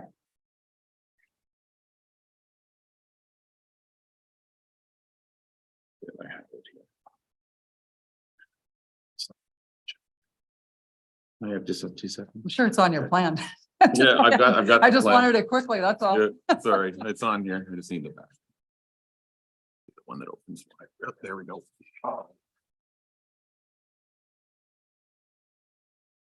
13 feet, 13 wide, how long? 13 feet and long. 22 feet for the garage portion, and then the storage area behind it. All right, so if you were to tighten it up, like a single car garage often is 10 by 20. Mhm. So that would be the best you could do, right? So we're looking at, you know, peanuts, really, 2 Yeah. feet would be about the They- best we'd do. Madam Chair, the other thing is that we're not building a monstrosity. We're trying to make it match the neighborhood. Like, we're not putting like 4 parking spaces in front. We're just going in straight. Understand that? Yeah, Just thank you very needed to much. get us some sense of what the size of the Yeah. garage is being. All right, thank you. Okay. If that's it, I'm going to go out to the public on this. Don't believe I have anyone on my speakers list. So is there anyone? There's no one left in person. So is there anyone online who would like to address the committee, either in favor or opposed to this application? Okay, I'm not seeing anybody come forward. So I think with that, then the committee has the information it needs to make a decision. Is there anything you'd like to finish with before we, oh, so go Madam ahead. Chair, sorry, just on the size of the garage. So if it was shortened to the 10 by, I don't know, I was in a Minto house that was like 9 by whatever. They're getting smaller and smaller. Yeah, But if it was 2 feet shorter, would it go past the like where would it end? I believe it's like 1.2 meters. That's Like would it is it sorry, wouldn't I be guess flat, I'll but it'd be I'll be closer. I'll be more clear with my question. It won't be flush. It won't be flush with the front door. No. Okay, thank you. It would be 0.6, I think, of a meter or so. Head of the front door. Yeah, I think so, yeah. Approximately, give or take. Thank you. Thank you. Okay, back to you. Any final comments? No, thank you, Madam Chair. All right, in which case we have the information we need to make a decision, and we're going to reserve on this one. So thank you for your time this afternoon. Thank you. All right. Okay, I am going to make a jump at this point to, I think we've dealt with, I think I'd like to go to number 10, which is 21 Merganser, looking for Mr. Gavran. Is Mr. Gavran must be online.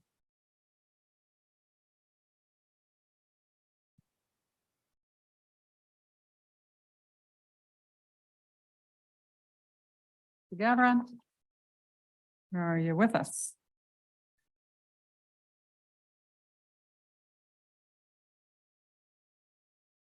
Hello. Oh, there we go. Yes, we can see and we can hear you. So that's a good place to be. Perfect, perfect.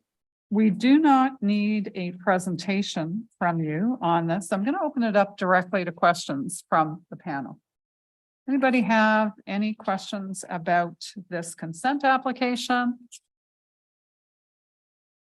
All right, if there's no questions on this, then I think in this case, do we have a speaker registered? Okay, so we do have a speaker registered on this. So I'm looking for Marc and Charlotte Santerre. Hello. Hello. Okay, so you have 5 minutes, and can you just confirm your names and your address, and then the floor is yours.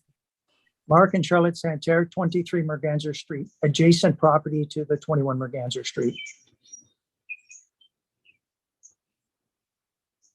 Go ahead, please. Okay, all right, thank you, Madam Chair. So again, I don't know, I don't really want to repeat what I sent in terms of my comments, but just a quick recap. We bought this property 20 years ago from Claridge. The back portion of the lot for both our lot 23 and the 21 Merganser lot were designated as protected tree areas. So we built our property to the effect that we were never going to be able to build there because the city had already denied Claridge, and it was, if Claridge couldn't get approved, there was no way we would ever get approved. And then fast forward 18 years, our new neighbors, Jason and Yelena, purchased the land and they plan on developing it. And again, there's no ill feelings here between the two of us. It's just, obviously we have a certain consideration of what we'd like to see stay the same. And of course, they bought the property to a certain intent. So what we're looking for, and again, we're not trying to block things, for them. There's two things. The first thing is that we want to understand what things changed from when the development of those two end properties were denied for Claridge 20 years ago, and how they're allowed to pass now without really any objection at all from the city. So I'm not quite clear on what was changed, and I never really got a reasonable example or explanation from the city. They basically just told me they couldn't find anything that would get them to think that there was no reason to not allow this rezoning to go through. So that's not really an explanation as to what has changed. It's just what they have reviewed and what they can see now. So that's kind of the number one. Number two, again, I understand the intensification effort that's going on in the city, and I don't want to do anything, to disrupt the plans of our neighbor as well. All we're asking for is some consideration, and that's why the two amendments that we're asking to the bylaw. I don't know if you know this or not, but we basically have double lots, and down the middle of the lot is one zone. So where our house sits is one zone. The back lot is an actually different zone. And one of the things is the setback on the side is on our existing homes is 1.2 meters setback. The one at the back is only 0.66 meters, or actually 0.33. So it's it's 0.66, right? It's 2 feet. So again, I sent a picture of my hedges that are there. They've been there for 18 years. They're 14 feet high, healthy as can be. And according to my neighbor, Jason, his construction guy was concerned that digging that close to those hedges could kill them. So that obviously raises my concern for the same thing. So the one way to try and protect it is build the house as far away from the hedges within reason. And I'm not trying to be unreasonable. I'm just saying that the existing bylaw at the front of the property is 1.2 meters. Can we have the same bylaw for the 1.2 at the back? And then secondly, because we purchased these properties with a certain just knowledge of privacy, because no one was ever going to be able to build on these lots, we never really had any intent of having a neighbor in the backyard. And I know that's it's not the end of the world, but at the end of the day, what we'd like to do is protect that privacy. And again, we'd like to restrict the bylaw to a 6-meter height building, which is basically what Jason and Yelena have planned anyway, which is a bungalow. So I think that what we're asking for is not outrageous. And I think it's reasonable consideration for the fact that what we bought and the value that we got into the property will change significantly because of this. And we just don't really have any other recourse other than this discussion here, and hoping that the committee will see that this is a fair request from us. All right, thank you, Mr. Santerre. So I'm going to address some of your comments. So the committee cannot vary any further the height. So there's nothing we can do about that. The zoning bylaw is the zoning bylaw. And I'm going to ask Ms. Alcatab, what is the height? What's the maximum height in this zone? 8 meters. All right, so we can't, that in fact is council's decision. Normally when we get variance requests, it's to go above that, and we do, whether or not it's minor, but we certainly can't reestablish a zoning provision that is more restrictive than what council has decided. So all of that is completely out of our hands. If you want to get involved in the zoning bylaw review, which is underway, I would invite you to do so, and you can have those discussions about whether or not you would like to see those kinds of height restrictions in place. That would be the right form. We can't, unfortunately, do anything about that. I think the other thing that you talked about is, talked about impacts of construction. So we have no development proposal in front of us right now. So all we have is a request for a severance, which means there is nothing that we can really address here. No development proposal. We don't know what's happening. That will happen at the building permit process. Unless they come back here for a minor variance when they finally do have a proposal, we're not going to see it. So it'll go straight to a building permit process if it's in compliance with the zoning bylaw, and you will have to deal with the building code services at the city if there are any issues with regards to construction. And I can tell you that there are, You know, there's all kinds of bylaws in place to ensure that things like existing vegetation, you know, critical root zones, that kind of thing get protected as part of the construction process. So do liaise with them. If you see that there's something going on, there has to be a building permit posted somewhere. They'll give you a number and you'll be able to then communicate with whomever at Building Code Services about your concerns if you have any at the time that the development proposal comes forward. We don't have anything in front of us today, so we can do nothing about that for you, and it's in any event out of our hands. Your first point, though, is a very good one about the rules of engagement. What were they 20 years ago? What are they today? How come so in the planning report, Ms. Alcatib actually did a very good job of outlining the sort of the history and the chronology of these things. So what I can do is I can ask her to just, and it's quite long, so I'm going to ask her to do just a very brief summary of what's in her planning report. And then hopefully that'll give you the information that you need. So with that, Ms. Alcatib, I'm going to let you just provide us with that brief outline. Thank you, Madam Chair. So like as they have mentioned already, the agreement with the city was done with Claridge Homes when they were doing this subdivision.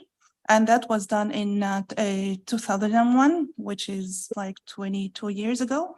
And all the conditions that were related to the environmental mitigation and monitoring report, that it was all including related to this subject site 21 Merganser, was all related to like the cleaning of the site, collecting the debris and things like that. And there was nothing related to protecting the trees, or maybe it could have been something, but we couldn't find exactly the document that would mention that there is exact trees.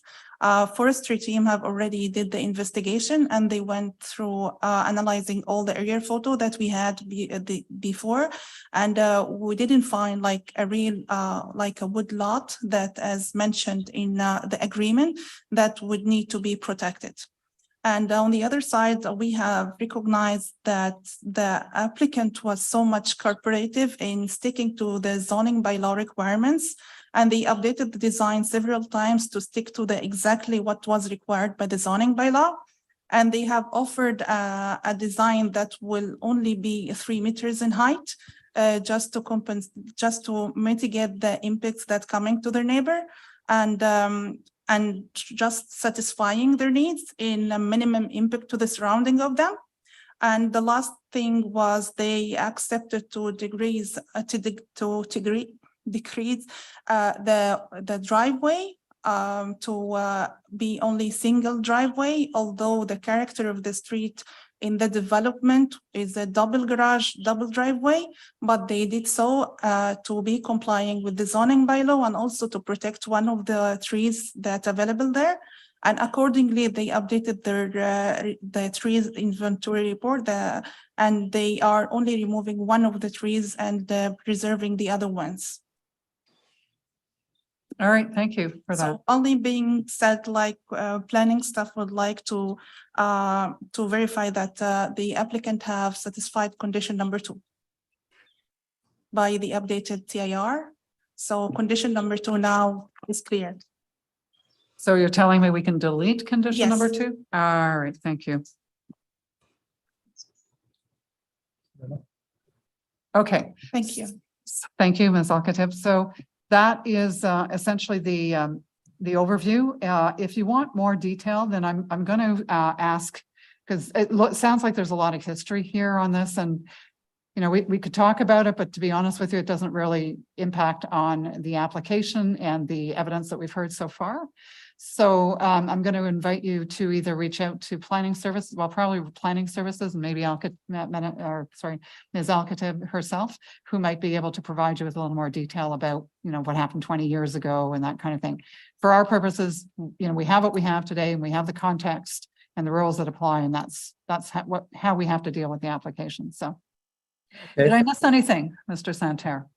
Well, again, I guess the 1.2 side setback, that also is something you can't deal with either. No, we don't have a minor variance for us. All right, so What if I I missed guess, something? I'm gonna mispronounce her name there, Miss Al Khatib. Al Khatib? Yeah. Yeah, if, whatever that she was alluding to with regards to what was presented by the applicants, would we be able to get copies of that? So again, just to get ourselves a peace of mind to understand exactly what it is they're proposing, and maybe we're making a lot of nothing.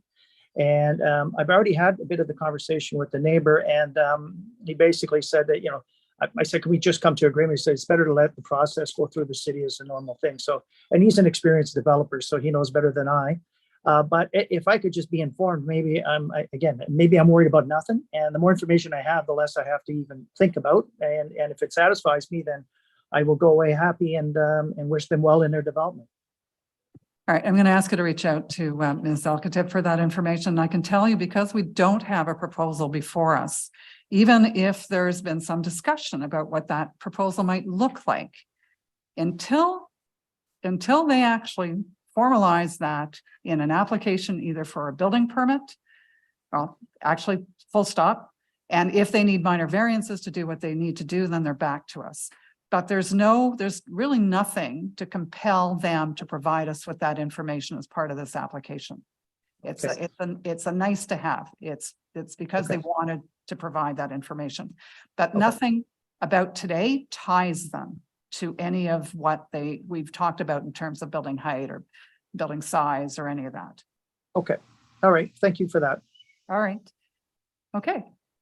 Do panel members have any questions for the Santeris? No? All right. Well, thank you for your time. All right. Thank you. All right. So I think that's all I had on my speakers list. So is there anyone in the audience online who would like to speak to this application at 21 Merganser, either for or against? Now's your chance. All right, I'm not seeing anybody come forward. So Mr. Zoran, back to you on some of these. So you've had a chance to look at the conditions, I take it? I have, I believe, we worked really hard with the city to really make this happen, to satisfy everybody from the forestry department to city staff to planning to zoning to I don't know who else was concerned with this file, but I believe we made our homework. All right, and we are amending the conditions to delete number 2. So you're left with your protected trees and tree covered, independent services, noise, and private approach. Okay, so any final words then, Mr. Zoran? No final words. I hope it's approved. Okay, so members of the committee, last call. All right, no questions. In that case, I believe we have all of the information that we need to make a decision. So we're going to reserve our decision on this, Mr. Zoran, and you'll be notified in writing in due course. Perfect. Thank you very much. All right, thank you. That brings us to our last application, I believe, which is number 8? Yes, it is number 8 for 297 Clemow Avenue. And I'm looking for Mr. Hicks. Mr. Hicks.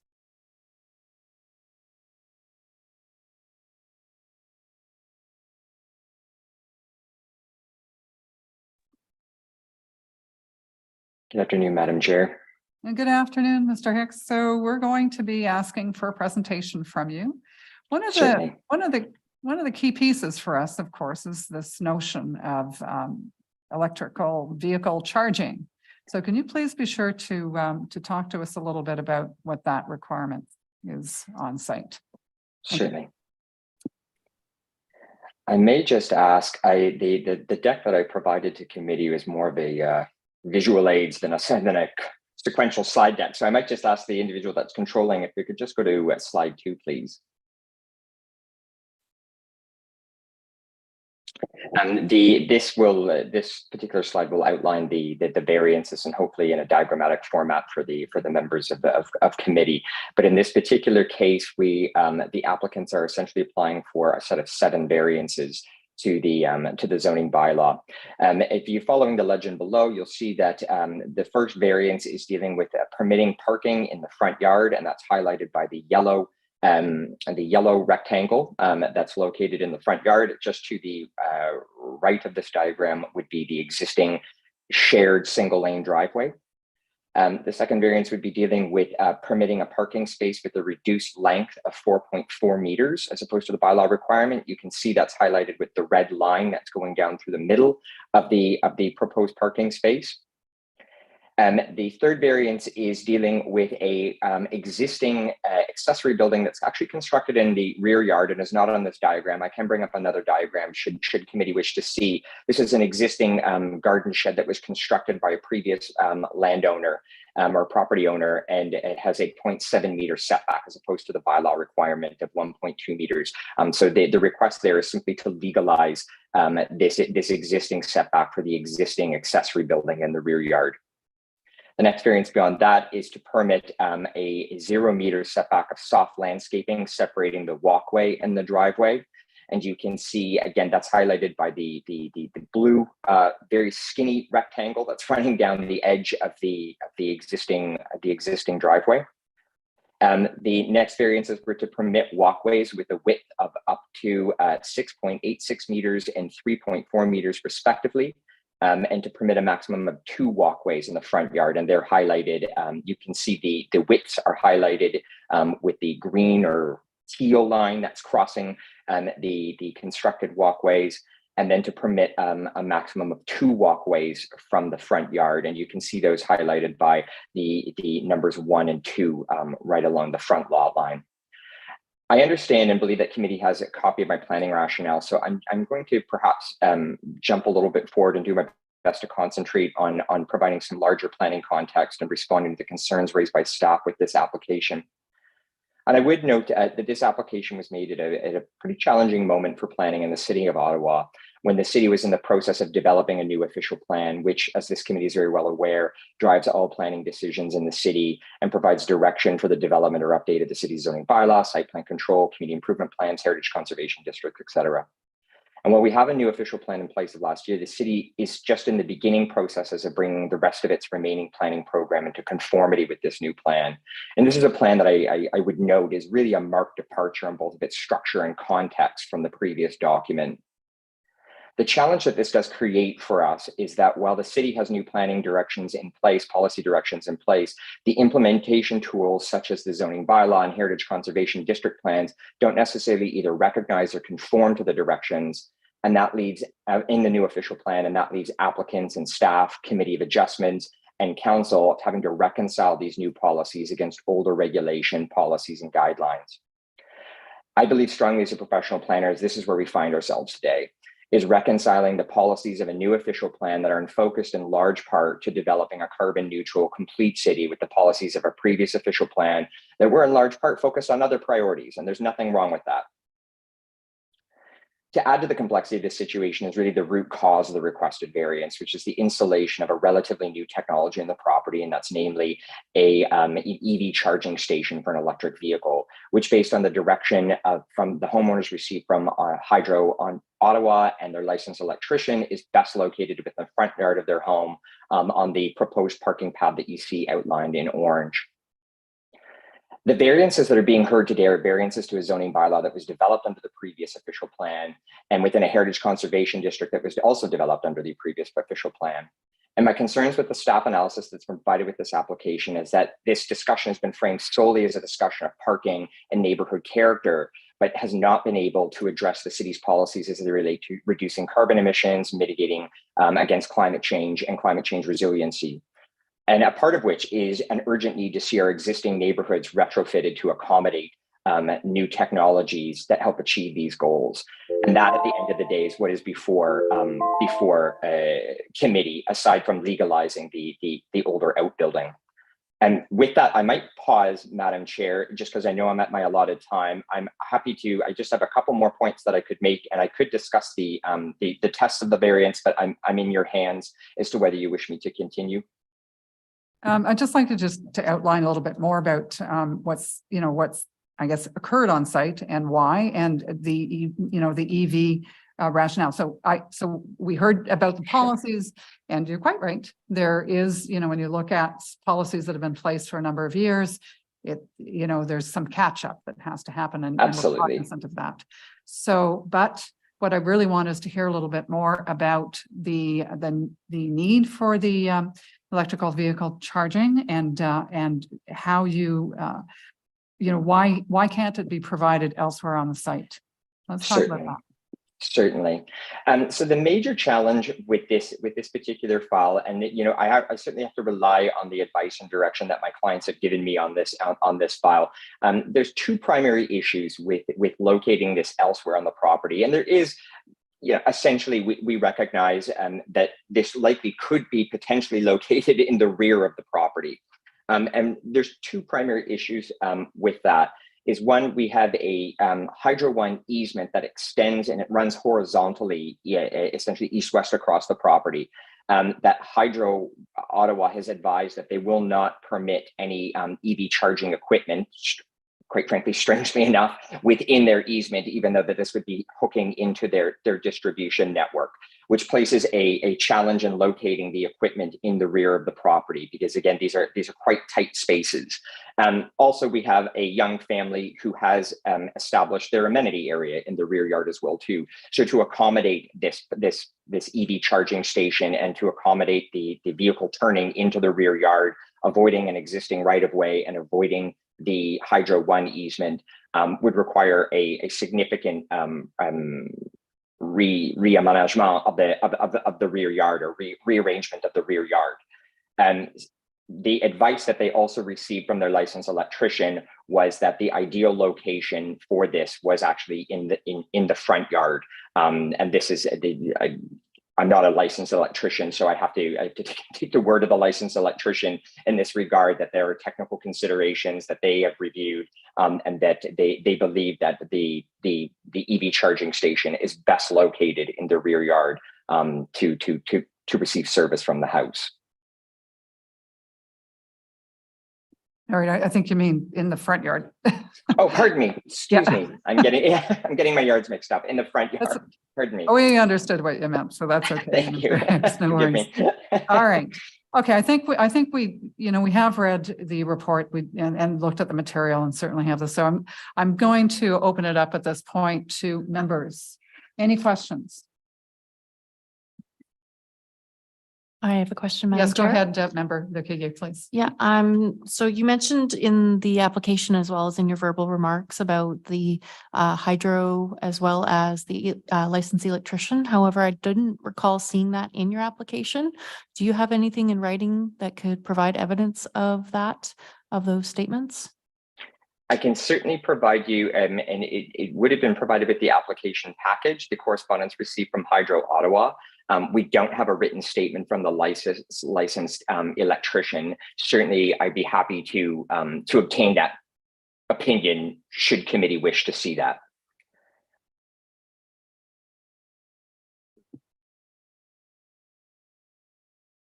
Yeah, I looked at the hydro report. It wasn't clear to me that they were not allowing it.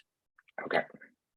Just a point of clarification then, Mr. Hicks. So what you received from Hydro is in fact a statement that they won't allow the equipment in the easement. They didn't pronounce themselves on whether or not where the EV charging equipment should be vis-a-vis the house, right? That's very correct. The only information that Hydro Ottawa has provided to the applicants and that we subsequently have provided to committee was that they were refusing to allow the location of the EV charging equipment within their easement that runs along the length of the rear yard. And if I may, then just as a follow-on, what I think I heard from you was, it's not that it's impossible to put the equipment in the back. It's just that it would require a major rearrangement of the backyard, a loss of amenity space for this family. That's the kind of rationale I think I heard from you. Is that correct? In addition to that rationale, the recommendation from the licensed electrician that it was best located within the front yard. All right. Thank you very much. No problem. My Any pleasure. further questions? Yes, member Coakley. So I guess I should preface this by saying I'm a new member of the committee, trying to wrap my mind around some of the concepts, and particularly the concept of what is and is not a minor variance. And I've been told, so I get that minor is not simply a mathematical calculation.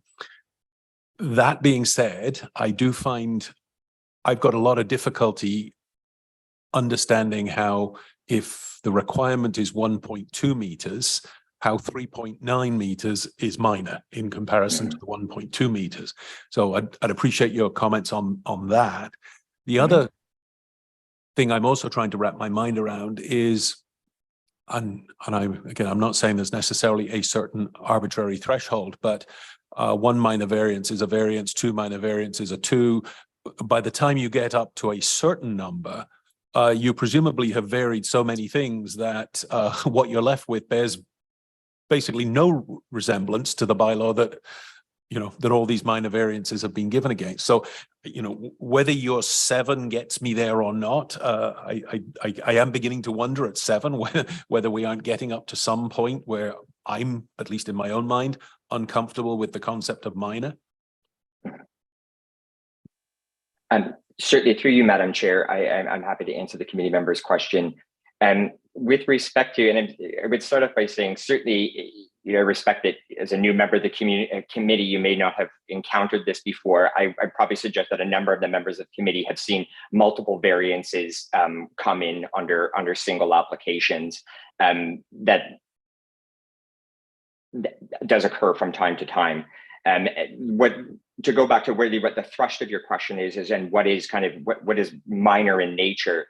When we speak about the 4 tests of the variance and what constitutes minor in nature, as you noted, it's not necessarily a mathematical equation. It's also not necessarily the number of variances that are being requested, whether it's 5, 1, 5, 6, or 7. In my experience as a professional planner, the test of whether a variance is minor in nature or not is really whether or not it negatively impacts the immediate neighbors and neighboring properties. So the focus when I'm conducting an analysis of the minor nature of a variance, I'm looking for potential negative impact to immediate neighbors of the property. When I'm looking at, and when we're analyzing whether a variance is an appropriate use of the land, then we're opening that up to a discussion of, are we negatively changing the character or the use of the area? So in this particular case, notwithstanding the numeric number of variances that are being asked and the amounts that are being varied, the test is really, are we negatively from my perspective as a professional planner, are we negatively impacting the immediate neighboring properties? Are we impacting negatively their quality of life or their functioning or the use of those properties? And in this case, we have a letter of support from the immediate neighbor who would be most impacted, who shares the driveway with the homeowners.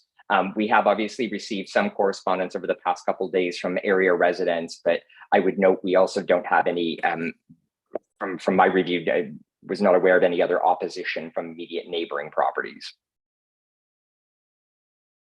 Thank you, Madam Chair. All right, thank you. Member Blatherwick. Mr. Hicks, regarding the 1, 2, 3, 4, 5, 6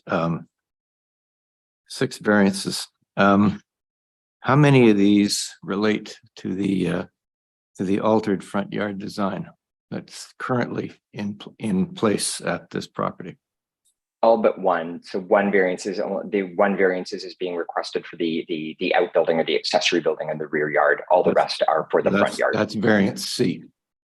Yes. So those alterations to the front yard design require permission and an application under the Heritage Act to alter a heritage conservation district. Was a permit approved for these? Applied for? Granted? At this time, so the applicants, in this case, the homeowners, had proceeded with the construction, and I'm certain that the members have seen the report. You can see the finished product, both in the slide deck and in the rationale. The homeowners had proceeded with the construction and the alterations to the driveway and into the front garden in advance of proceeding with a heritage permit. When I asked them about why they had done this, the response came back as they weren't aware that landscaping would require a permit essentially. And it's something I take at face value. I was a municipal planner for a number of years, and when dealing with things like slightly enlarging driveways or adding walkways, particularly in landscaping, particularly in heritage conservation districts, it's a common error that I've certainly seen before. So this was an attempt to rectify, and they're going through the process of the minor variance and subsequently to apply for a heritage permit to rectify the situation. And how long has that Heritage Conservation District been in place? The present one, the Heritage Conservation District plan has been was approved by council in 2020. 2020. And when did the current owners buy the property? I would have to go back and check that figure, committee member. I apologize. Previous to 2020? I wouldn't want to lie to you. I'd have to double check that figure and ask the owners when they purchased the property. Because if they purchased previous to 2020, they would have been notified in the mailbox of the implementation of the Heritage Conservation District. Certainly. All right, thank you. All right, thank you, Member Blatherwick. Any other comments or questions from the panel members? All right, I see Ms. Linker, your hand is up. Go ahead, please.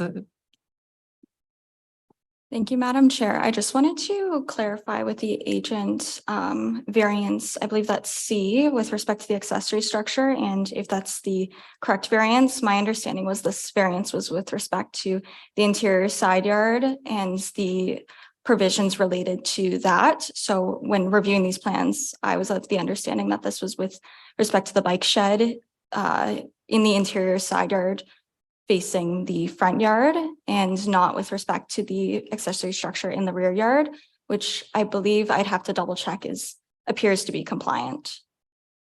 Pardon me, I'm using the colloquial term for the rear yard as in that it's not visible from the street, but located in the backyard, so to speak. Legally speaking, under the bylaw, you're correct. That garden shed is or bike shed is located in the zoning bylaws interior side yard, and that is you're correct in that assessment. That's what the variance is being sought for. My apologies for any confusion. Thank you for clarifying. I should have, and my apologies, I should have said through you, Madam Chair. All right, that's fine. No worries. Ms. Linker, anything else that we need to know about this application from your standpoint? Anything you'd like to maybe highlight? Thank you, Madam Chair. I'd like to highlight a few points made in the staff report.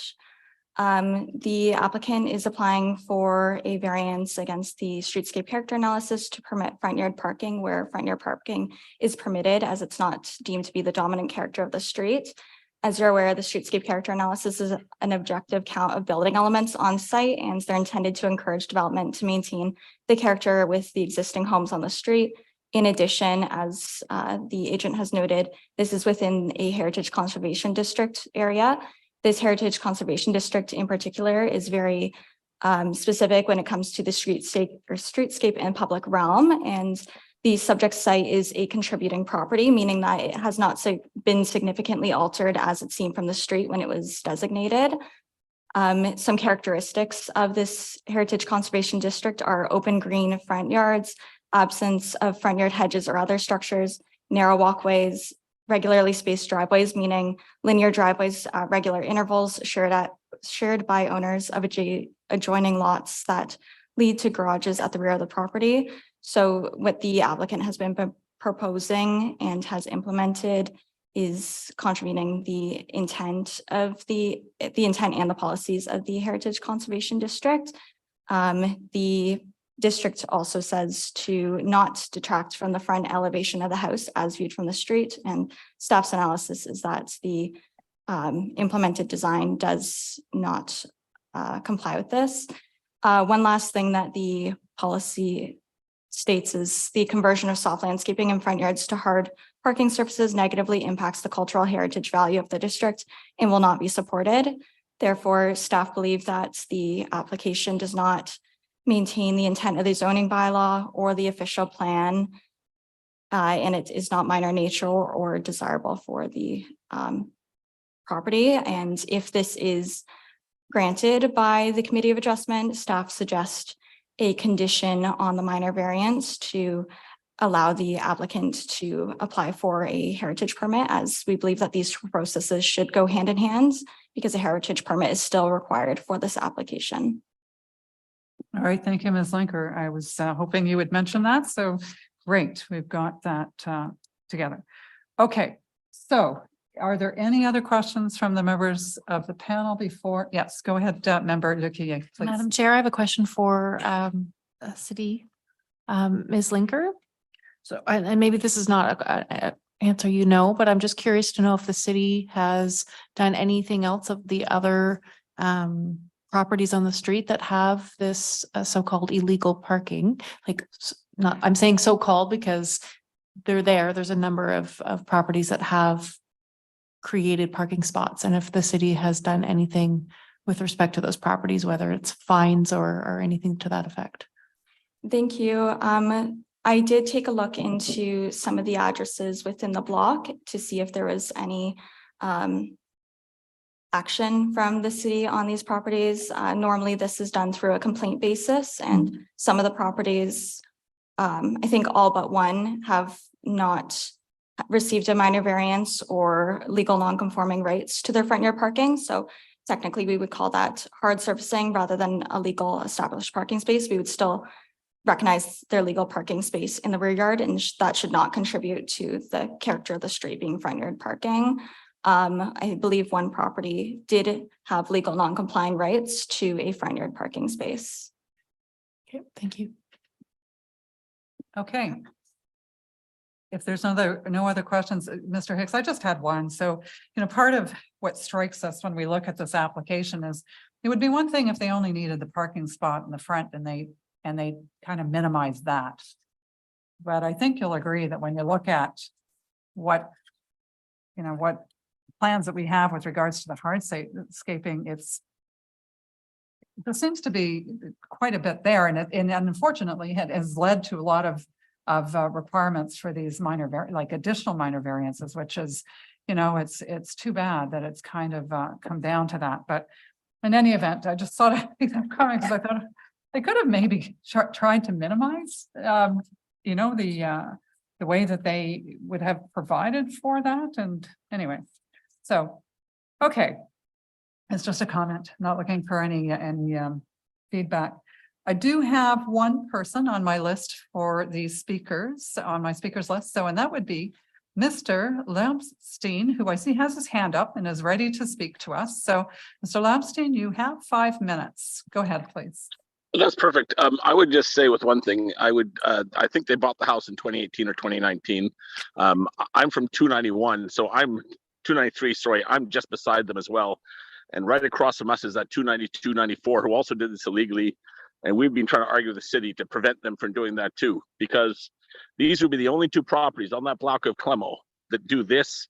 There's one other one down the street, but that's it. And one is illegal. This one was done without permission. I can't even imagine why the city's considering allowing a bylaw and heritage exemption for this. It's like, it makes no sense to me. Why have a bylaw if you can just say, oh, well, we don't like it. We want to park in front. And the argument that they want to have more green space, well, they just killed a bunch of green space to, I don't understand. It makes no sense to me. I'm amazed that the city's even considering this and they got to this review, because I know neighbors across the street who are completely against it as well. And especially when there's this whole thing with an EV charging station, which now I hear might not or is not, or I don't know, it's still in all the files that you guys have online. I just think it's crazy. It doesn't suit Clemow at all. And I mean, there's a guy at 291 or 289 who's got like 5 cars. He has no problems parking on the street. He moves his trailers around. He pays the $50 a year or whatever it is for the city, and that's that, right? So I don't understand. I'm completely against any variance for a parking spot on the front. It's already bad across the street. I'm trying to find a lawyer to see what I can do about that one, because I don't see why we should bend the bylaws and heritage just because someone wants to have a second parking spot in the front of when they've got a huge lane. All right, that's my thank you. Thank you very much, Mr. Lovestein. Any questions for our speaker from panel members? Okay, so I think what you heard from our staff is it's complaint driven. So if there's an issue, I think you need to go see bylaw about some of those things and maybe they can help you. All right, I'm going to make a call out to the public. Is there anyone in the online audience who would like to speak either for or against this application? Now's your chance. I don't believe I'm seeing anybody come forward. So with that, then, Mr. Hicks, any closing remarks? If I could, Madam Chair, I think one of the things that I would like to just perhaps expand upon or elaborate for committee, and this relates to both the concerns that we just heard from the neighboring property owner as well as from staff. My primary concern is that this application is being viewed and framed solely from a discussion of parking and neighborhood character. But at the same time, this does not address the city's policies as they relate to reducing carbon emissions and climate change resiliency. And part of this is the urgent need for us to see our existing neighborhoods retrofitted to accommodate technologies that help achieve these goals. And what I really wanted to point out for committee is that we're currently in a situation right now where, and I won't go into reiterate everything again, but as I said, we're in that kind of awkward stage where our bylaws and our plans and guidelines have not caught up to the most recent direction in this most recent official plan.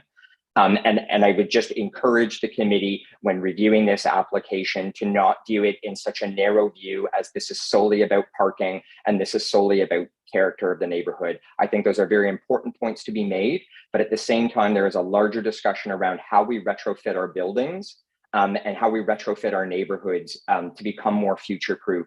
And this is an element that I don't want to see and would not want to see lost on committee when considering this application and the variances.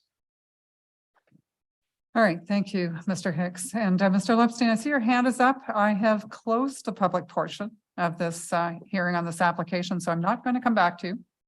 At this point, I think the committee has the information that they need to make a decision.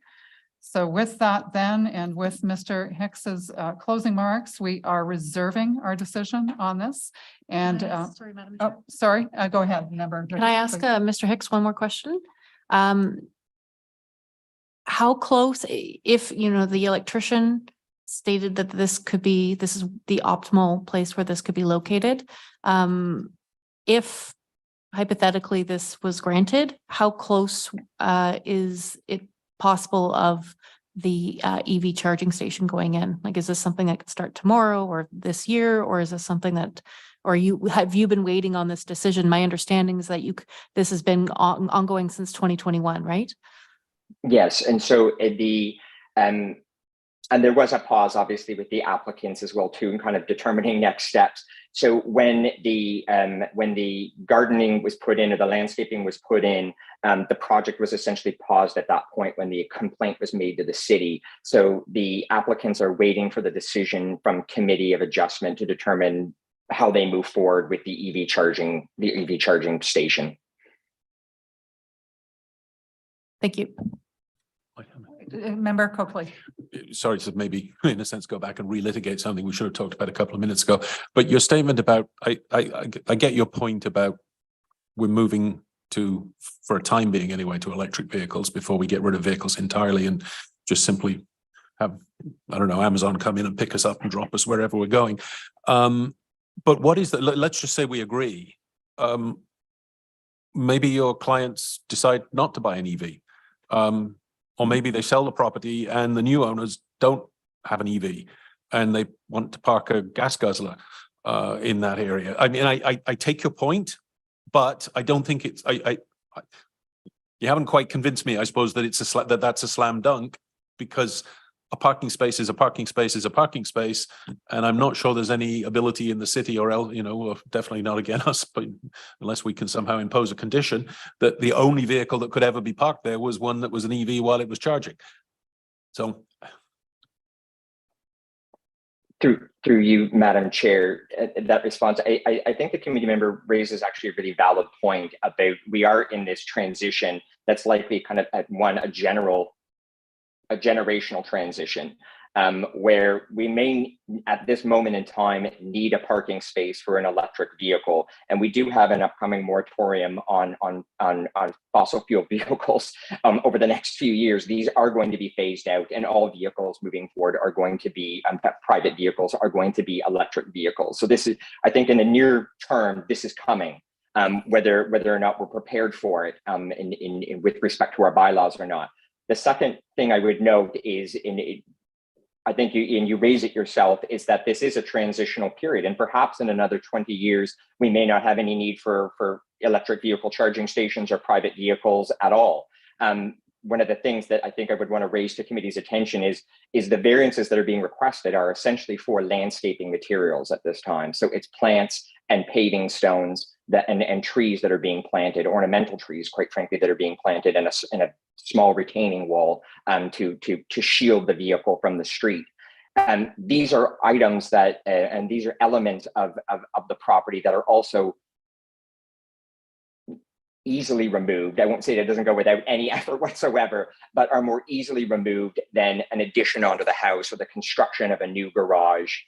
So, I do think there's an element there that while we are in this transition period, if there's concerns over the longer term, the landscaping is something that is relatively easily removed, and would want to remind committee that we are going to a stage in our existence as a society where the likelihood of what kind of vehicle is going to be parked there is going to be an electric vehicle, whether that's tomorrow or whether that's in the next 5 years. All right, thank you. Yes, go ahead. I'm making another call because there seems to be a lot of discussion. Go ahead, member Kilclean. Through you, Madam Chair. Thank you, Mr. Hicks. Do you think it would be safe to say, I'm just going to go back to that point about climate resilience that you talked about briefly. Do you think it would be safe to say that there are many different ways of supporting climate resilience? I mean, electric vehicles, one, and perhaps another would be through plantings, vegetation, and nature-based climate resilience. Is that something that you would think is a valid point? Through you, Madam Chair, I would agree with you. Quite in fact, I would state that allowing for vehicle EV charging stations is likely, relatively speaking, on the scale that we're dealing with climate change and biodiversity challenges, is that this is one component. I don't think it's an insignificant component, but it is one component of an overall strategy. Certainly, in reviewing the City of Ottawa's new official plan, I think that the city has a very robust strategy to deal with development and land use planning going forward. I think that this is going to be a challenge that we're going to be faced with in our cities, as how do we retrofit to incorporate these types of technologies. I do think that they play a role, but they're certainly not the only role. I think it's a very valid comment to make. Thank you. All right. Any final questions by the committee? All right. With that then, Mr. Hicks, I think we have our information. We're reserving. Thank you for your time. Thank you, Madam Mayor. Have a good day, everyone. All right. Thank you. Okay, so that brings us to the end of our agenda. Motion to adjourn. Member Coakley, seconded by Member Lacasse. All right. We're done with our hearing. Thank you, everyone. Thank you to staff.